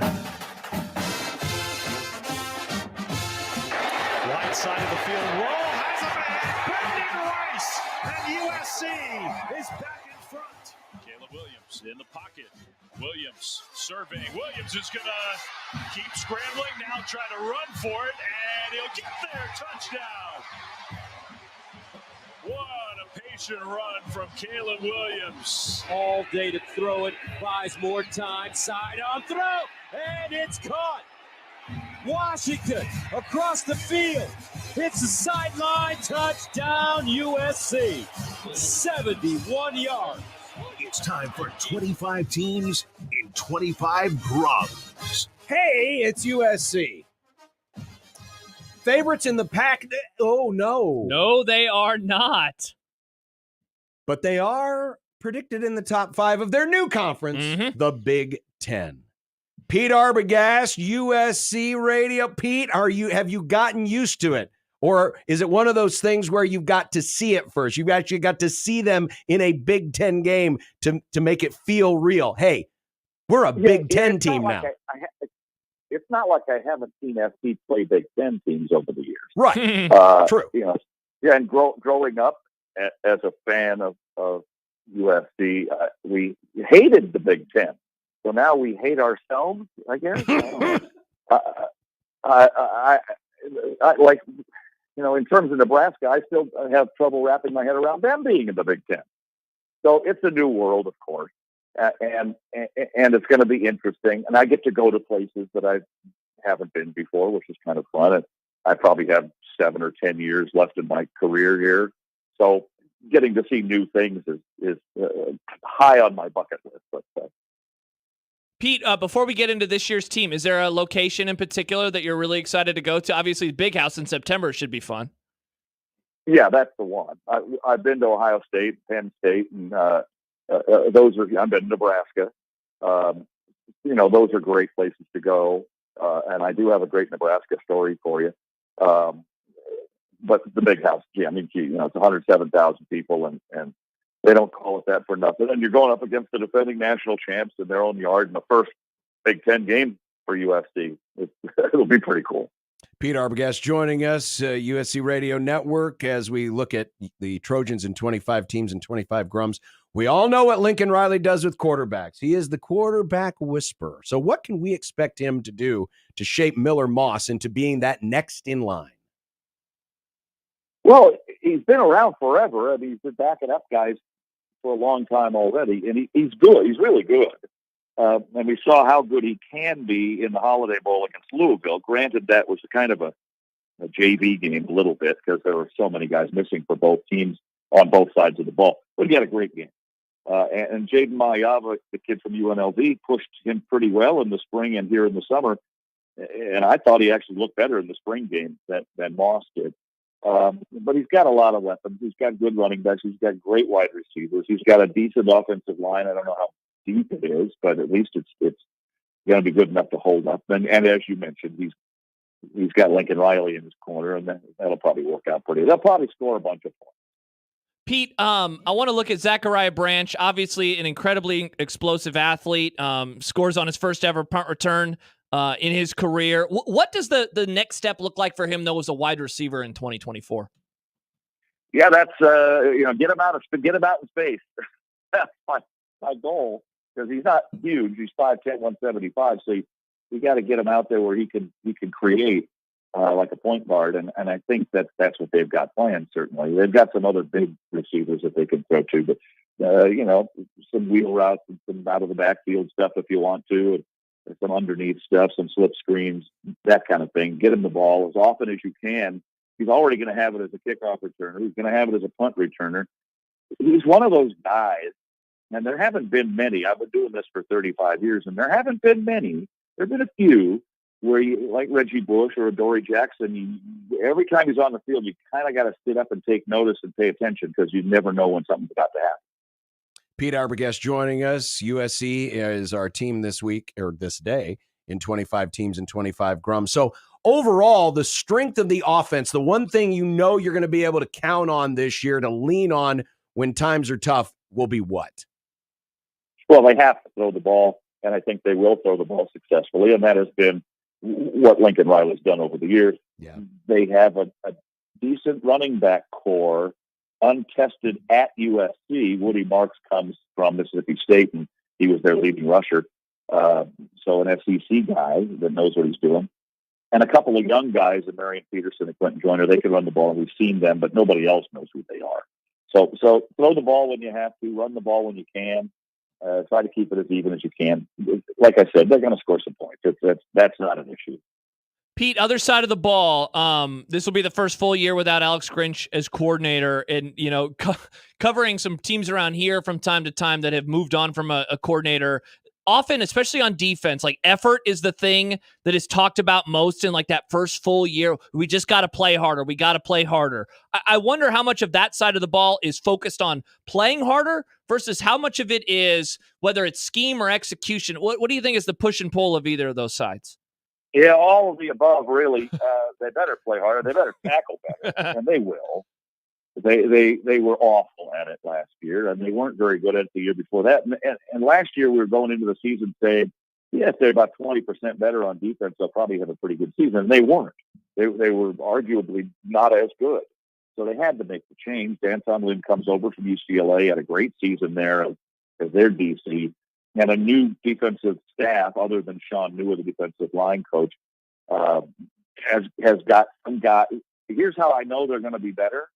Probably is that there are a bunch of guys that started last year that aren't starting this year. They've been replaced by either portal guys or guys that weren't starting a year ago.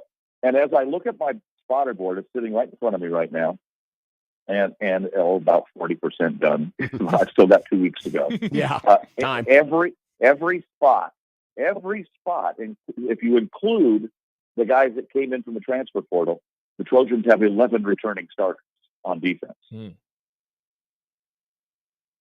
quite a few, but we've sometimes said, not all returning experience is great returning experience. But USC is recruited well. So that the talent is there in the program. Is it just up to the new DC, Deonton Lynn, to pull that out of them?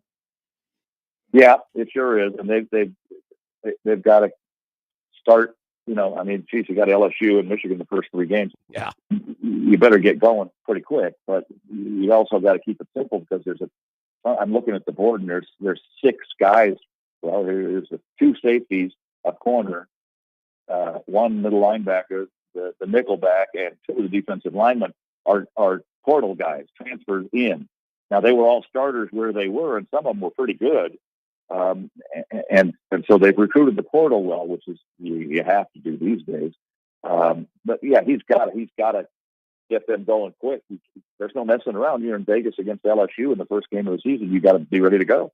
Pete, you mentioned that LSU game. We mentioned the Michigan game as well. Those are 2 out of the first 3. Utah State sandwiched around them. Odd question, I guess, but just wins and losses. Like what type of season maybe gets people off of Lincoln Riley's back a little bit? It's so fascinating because got off to a great start, 11-1 in his time at USC. They're a 500 football team almost since then, going 8-7 since. Like what marks a good 2024 for this campaign with those big games early on? Keep in mind that the coverage is there, and so this is year 3 of a drastic rebuild, and it looks like it because now they've got some depth on both sides of the ball. They didn't have that last year when they went 7-5. Look, if they win 2 of the 3, if they win 2 of the 3 of LSU and Michigan at the start of the season, they've got a fair chance to go 11-1 or 10-1 going into the Notre Dame game at the end of the season, which is, at the Coliseum, always a toss-up. It's a great game. If they lose both of those, if they lose to LSU and Michigan, bat in the hatches, baby, because that could be another 7-5 season. You got Penn State, but they're home at the Coliseum. You got Washington in Seattle in November. God only knows what the weather's going to be like there. So, and Notre Dame, like I mentioned. So you better get out of the chute pretty quick. You better win. You better beat LSU. Honestly, you better win that game and to set the table. Otherwise, you're chasing it. You're chasing your tail a little bit if you don't win that game because you're going to beat Utah State probably. But then you got Michigan on the road. And then you got Wisconsin. It's tough. It's tough, man. There's no There's no real easy games in there. Even Maryland and Rutgers are okay. And many thousands and thousands and thousands of airline miles. I hope you are able to get some frequent flyer points off of this. No, not like it's not like the NBA. The NBA we didn't charter when I worked in the NBA, so you got all your miles, and I used those suckers. But in my early incarnation with SC, I was working for a radio station hired by the station. And so we didn't fly with the team then, and we did get the miles. But once I started working for the university in this capacity, then, we're on the charter plane with the team. Those go flying out the window for sure. Mm-hmm. Well, Pete, we hope you enjoy this first tour through the Big Ten, and it should be a very fascinating season to watch how these Pac-12 schools adjust to life in this conference and how the conference adjusts to them being in it, having been, long-distance rivals, Pac-12, Big Ten rivalry all these years, and now many of them are all together under one big happy roof. Pete, thanks a lot for your time. Yeah, I don't think we're done with all this yet either. I think there's still some moving around to come. I look forward to seeing the Cornheads out here in November, and we'll get back there before too long too. Awesome. Thanks, Thank you, Pete. Pete Arbogast, the voice of the Trojans, joining us on the 42 Degrees of Source hotline. Yeah, as Pete mentioned, it starts with LSU on that Sunday. And then after Utah State, you do get the idle week. But, man, this is a 7-game stretch, 7 in a row with no break. And it's alternating. Yeah, home road. Road, Michigan. Home, Wisconsin. Road, Minnesota. Home, Penn State. Road, Maryland. Home against Rutgers in that very late Friday night game. The weird Friday kickoff. Yep, good point. Which will be after the World baseball Series. playoffs, the World Series. And then at Washington, before they get the Week 11 idle week before hosting Nebraska. Yeah, so if you are, and they finish, as you mentioned, with Notre Dame. In fact, look, Josh, they don't have a single back-to-back home games all year. Wow. So, yeah, their longest time at home will be sandwiched around idle weeks, right? So, they play Utah State, then they have an off week, and then they play Michigan. Late in the year, they'll play Washington, then they'll have an off week, and they'll play Nebraska. That's an excellent point, man. So that is 5 road games and a neutral site versus LSU. Perhaps the dying days, at least while Lincoln Riley is there, of them playing this many power opponents. They have 11 of them. I think what this season comes down to, if they are going to have a good, he mentioned a record of 10-1 or 9-2 going into Notre Dame. If that's going to happen, I think they're going to have to get Michigan. Michigan or LSU. I think Penn State is a game that maybe Penn State's not as good as our buddy K Ford thinks they are. He has them as his 6th best team in the country, Penn State. And I guess the travel, they're just going to have to hope that the travel doesn't affect them. The fact that they're going Michigan, and then the next road game is Minnesota, which is a similar flight, but then all the way to Maryland, and then up to the Pacific Northwest in Washington. That's the thing, John. And the LSU game is in Dallas, right? So, every road game except for UCLA is a long flight. Every road game except for UCLA is a long flight. It's going to be a grind this season. I think I'm doubting them. I haven't totally landed on where I feel about USC, but I think that I am doubting them. I'm a doubting Thomas going into. I think the vibes are bad for Lincoln Riley right now, and it wouldn't surprise me if this is his last year as the head man of the Trojans. Not because he's going to get fired, but because he maybe just decides this is not for me. But certainly could be wrong. I think he'll have a good quarterback because he always does. The mega simulation had USC at 7-5 with a 6-3 record in conference. Yeah, on first blush, that sounds pretty good in terms of records. So that means you have them losing to LSU and to Notre Dame. And that's, see, them removing those games in the future and seeing what you have their record as is an argument, sadly, for schools moving away from the marquee non-con. Next thing you're going to tell me is they won't accept cash at the concession stand. So I can buy that SC pom-pom. Yep. You're going to have to use your card. All $1.50 of your card to buy it. But in all seriousness, that's the argument. That's the argument for it is if they had Utah State and easy, they could be 9-3 this year. But instead, if they're a 9-3 team this year, that is impressive as hell. Further example of the decline of America. Decline of America. This is one of the great topics of our time together. Topic alert. Mainly because People are on either side. Some are saying, like this from Mark, John is right. You don't want a society where cash becomes obsolete and everything is paid online or with your card. Numbers in a computer can be quickly erased or stolen. Cash is still king, and that option should always be available. The more we move away from that, the more problems that will arise. It's not just olds either who are defending the cash. Yeah, even Gen Z. Matt in the chat. I gotta say, I'm younger than John, Josh, and Nick. Dang, he's a teenager. And I think going cashless is dumb. Wow, there you go. Ron claims in the YouTube chat that there was a meeting with the vendors recently, and they all hate this, passing a card reader down the aisle 15 times per row. He's talking about the people that go up and down the stairs. Yeah. Yeah, how tightly packed. I've seen it work, and it's hard because I'm not sitting there with a stopwatch. But I was recently on vacation. We should have some friends of the Grum do that.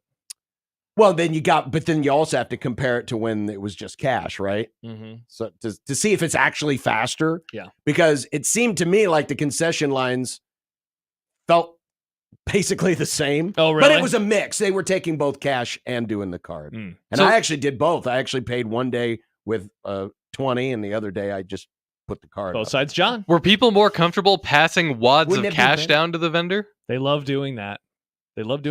Like, They here, did. random person, here's $40. Make sure it goes the whole way. Joya says Well, finance. they do, but here's the thing. It's not like they could just get up and run out of there. You knew how much money was owed back to you, right? But what are they going to do? Take your debit card and do the same thing? Well, Call your bank. that's the thing Sir? about using the card. You don't have is to call your bank. the- You can the- just from the app. The theft is usually hidden because it's stolen. Well, that's through the why card reader. Joyo says finance advice: don't ever use your debit card. That's your money. Always use a credit card. That's True. good advice, John, and then pay it also, off. it's not that quick to install a card skimmer into a machine. I was joking. Okay. I was See, joking. we've crossed that plane where I wasn't sure if you were or not, because you've brought that up a few times now. I just brought it up the one time. It's like at least the third time you brought up the card skimmer. Oh, see, now look at what Sam does. Now, Sam is of Creighton. Sam is a Creighton guy. Sure. Yeah. Isn't CHI cashless already? Those Yeah. smarts at Creighton figured it out, I guess. See, Nebraska fans, don't allow for Creighton people to look down on you because you're like, bang, bada, bang, bada, bang. We don't have cash anymore at Memorial Stadium. Do you realize that some of the same people who go to CHI And they Health figured it Center out. are also going to be going to Husker They games figured this it out. year? Those people will be just fine. I'm just saying. But the ones from, Phelps County and the such. Joe in Vegas points out. Oh, that making fun of Phelps County. My mom's what from do Phelps you have County. a problem with Phelps County? My mom's from Phelps County. Suppose the next thing you're going to tell me you don't like Red Cloud County. What's in Red Cloud? So clouds shouldn't be red. Joe in Vegas, by the way, points out the LSU game is in Vegas. So also that's the other trip that will not be very long. Chance says Well, it PBA is will be- already cashless and has been for a year or two. There you go. Old people love going to women's games. Love going to women's basketball games. There's a lot of old, so they're used to it there. Charlie, Linda. Guess it already shows you. Ethel. Guess it shows you how many more people go to Husker football games and don't go to anything else. Definitely. Also, in all seriousness, and we could have maybe boiled the whole thing down to this. This is a topic that's divisive right now, but in 2 years, nobody will care anymore. Oh, of course not. Just like the ticket one. Remember when the tickets, they went away from paper tickets? And that's you know why what we don't I ever think complain about anymore? If I had Paper a tickets. criticism of how this is being rolled out, My mom from Phelps County, not a fan of my joke, by the way. this would have been, and maybe they did and we ignored it. So if they did, I apologize. But it's spring game? No, you tell folks, let's say you announce today or this year, hey, this is the last year we're doing cash in the stadium. We definitely could have missed it. And so it just gives you more time to roll it out because again, people, we think so much that people are aware of every little detail. Again, I already thought that they had done this. So that tells me how little I was apparently paying attention. I don't know why they expect people to read every press release. Well, see, there's a part of me, and I just mentioned the spring game. Did they announce this at the spring game and we just missed it? You know? I could have swore when the announcement came out, and I remember seeing their press because we actually we talk briefly about it? mentioned this on the show. I think it was in a. Wow, I do not remember this at all. And you maybe we were gone. I don't know. we've mentioned this, but it was kind of like, oh, this is happening. Here it is. Be aware of it. Here it is. This was Keith Mann, July 31st. The email was originally about Big Red Preview, the Fan Day thing, the 1890 thing. Oh. And inside of it, concessions will be available. All concessions will be cashless beginning with this season. Okay, so we didn't learn about it until recently. Okay. And I searched cashless in my Equitable Bank inbox. Lots of emails from like the College World Series, cashless. And looks like there's did Storm Chasers? They did. Oh, that was the 2021 season. That's an old email. Yeah, Werner Park did that a while ago. Yeah, there you go. So it does show you how many more folks come in, and I don't know where the woman in the story was from. Maybe she was from Lincoln. I don't know. But just how many more people go to Husker football games? Don't do the other. Don't go to Storm Chasers. 100%. Don't go to the College World 100%. Series. Don't go to Creighton That's games. their one thing. Yes. One thing. It's their one thing. Speaking of currency, John, did you know? Don't worry. You'll still be able to tie up your oxen carts right outside the stadium as you always have since 1922. Put those overalls on and make your way down in the horse and buggy. Speaking of currency, John, did you know this week's zone deal is to Woodcliff Restaurant? No. You know what they do at Woodcliff? I bet they accept cash. They probably do. Not going to say that for sure, though, just in case. Just in case. I can tell you that they will accept 2 $25 gift vouchers, which is a $50 value, but it's only going to cost you $25. Now, sadly, you cannot pay for those gift cards in cash. You do have to order them online. You have to order them online, and you famously cannot spend internet money in cash. I don't think we select or allow Bitcoin as well. But either way, Friday morning, 9 o'clock. Yeah, you want to talk about fake money. It's that Bitcoin stuff. Handshake meme. Well, if Memorial Stadium went to Bitcoin only, then I'd be upset. I'm marching with Ethel. We're going. Her 1620. name was not Ethel. Oh, my bad. I apologize. To Linda? I think it was Linda. 1620thezone.com Friday morning at 9. All right, we'll come back and get you some content next on 1620 The Zone.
I made you some Unsportsmanlike content. Unsportsmanlike content. Unsportsmanlike content.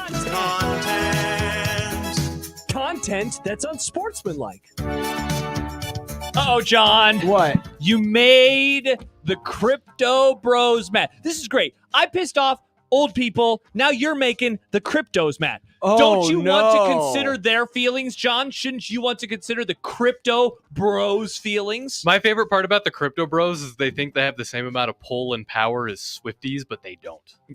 That's not what I think about it. I'm sorry. I apologize to those of you running a Ponzi scheme if I have hurt your feelings. John, but the blockchain. Don't forget about the blockchain. Yeah. Okay. Anyway, Nick. Yes. Former Husker foil Colt McCoy is joining NBC Sports for its college football coverage this season. In fact, he'll make his debut in Lincoln for the Week 2 game versus Colorado.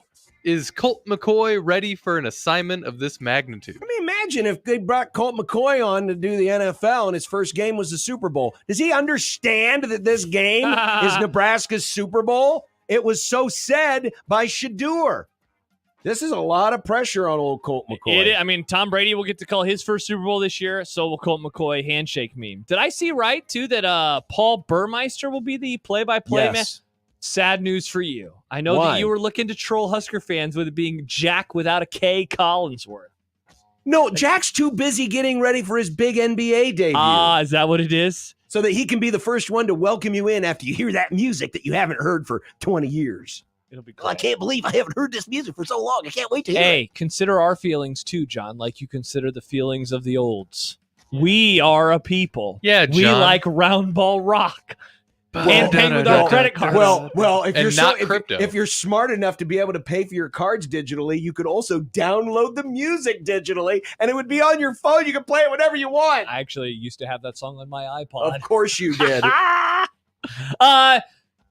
I'm happy that I'll be in the stadium not hearing the broadcast. That is my answer to this question. Wow, no love for Colt McCoy. No, first ever Cowboys game I went to. Washington beat Dallas with him as the starter.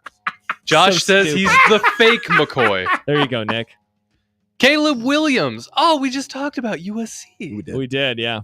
Made some throws on Saturday. Do the Bears finally have their quarterback of the future? Now, I know John won't answer this question because he hasn't played in a regular season game yet. Hasn't. But I think Bears fans are finally going to get to watch a good quarterback. I And hope he's not you're for right. the other team. I hope you're right. I really do think that he's going to be that guy. I hope you're right. Mhm. It's just that the Bears have such a long I thought the same thing about Justin Fields. Yeah, we were wrong about that. So I if guess. Justin Fields is Jeff Sims, Caleb Williams is Dylan Raiola. Raiola, I got to see it first. Oh boy, we do got to see it first. Well, speaking of NFC Central quarterbacks, tell your Viking fan friends to buck up, champ. There's a new sheriff in town, and his name is Jaron Hall. That's right, the former 5th-round draft pick from BYU put up a perfect passer rating in Minnesota's preseason game. Jaron Hall, the Kurt Warner of a new generation. You know, Good listen, reference, Nick. If the Vikings are ever going to end this string without winning a Super Bowl, I have a feeling it's going to be like the 99 Rams, where it's literally going to fly out of freaking nowhere. That would be out of nowhere. That would be fun. That And would if it? Kurt Warner can be that guy, why not Jaron Hall? I feel bad because I've now gotten to a point where like the Lions had success last year, and that was fun. If the Vikings had success and won a Super Bowl, I'd be happy for some of my dearest family members and closest friends like Mike Schaefer. Mm-hmm. On the other hand, it'd be another year of failure for the Cowboys, which would allow people to make fun of the Cowboys more. Why aren't you just calloused to this yet? Because when the Bengals made the Super Bowl, it was like, oh, look, they did something that the Cowboys haven't done in forever. When the Lions made the NFC Championship game last year, it was, oh, look, they've done something the Cowboys haven't done. I don't like this. Do you realize it's the whole damn league? I know, except for like 2 teams. I don't like this. Oh, man, when the Texans make the AFC Championship. See, yes, John, exactly. Speaking of cool throws, Patrick Mahomes went behind the back versus the Lions on Saturday. Mahomes keeps it, goes behind the back. Kelsey's got it for the first down. How do you like that? Well, they talked about it in practice this week, and Mahomes even talked about the fact that he said Andy wants him to do it in a game. Well, guess what? Here it is. How soon does he do that? Do a regular season? Hot take. It's not going to happen this year. No, I don't think it will. I think it'll happen eventually, but not this year. Now There's everyone's a- going to be watching for it. Yeah. Oh, yeah. People will watch for it. And no offense, Patrick Mahomes. Oh. Google Sonny Jurgensen. What did he do? Oh, did he do it in a game? There's a famous And he paid in cash. NFL films of him, throwing perfect spirals like 20 yards down the field. Oh, really? I'm sure it's probably on YouTube. But Who'd you say it was? Sonny Jurgensen, former quarterback of the Washington Oh, team, wow. nickname we can't say anymore. If you say, oh, wow, this is going to be in black and white. Oh, no, it should be in color. Oh, well. At least the ones I've seen. There's an ad first. Classic Anyway. YouTube. Anyway. Okay. Let's do Abe Lincoln quick. All right. Last night, ESPN had its Little League presentation of Sunday Night Baseball. In it, major leaguers were asked questions similar to Little Leaguers. Questions like, what famous person would you like to meet? The Tigers' Bo Brisky had an interesting choice. One person I would love to meet, Abraham Lincoln. I'd just like to pick his brain, to be quite honest. And that sounds bad now that I say it. Hey, at least he caught it. Freaking too soon, man. At least he caught it. 160 years. Mm-hmm. In fact, next year will be the 160th anniversary. Oh, put that in the calendar, Do we Nick. celebrate that? Well, apparently Happy anniversary even to the haters and the losers. Sure, some people will celebrate Apparently, Bo that. Brisky will. Yeah. Okay. We'll come back and what's for dinner and wrap up the Grum next on 1620 The Zone.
When you knock us down, we're going to get up, and on the way up, we're going to bite a kneecap off. Crust is good on your pizza, not your ass. I will eat your ass first. He's tough as a Woolworth steak. And then it's going to take 2 more shots to knock us down.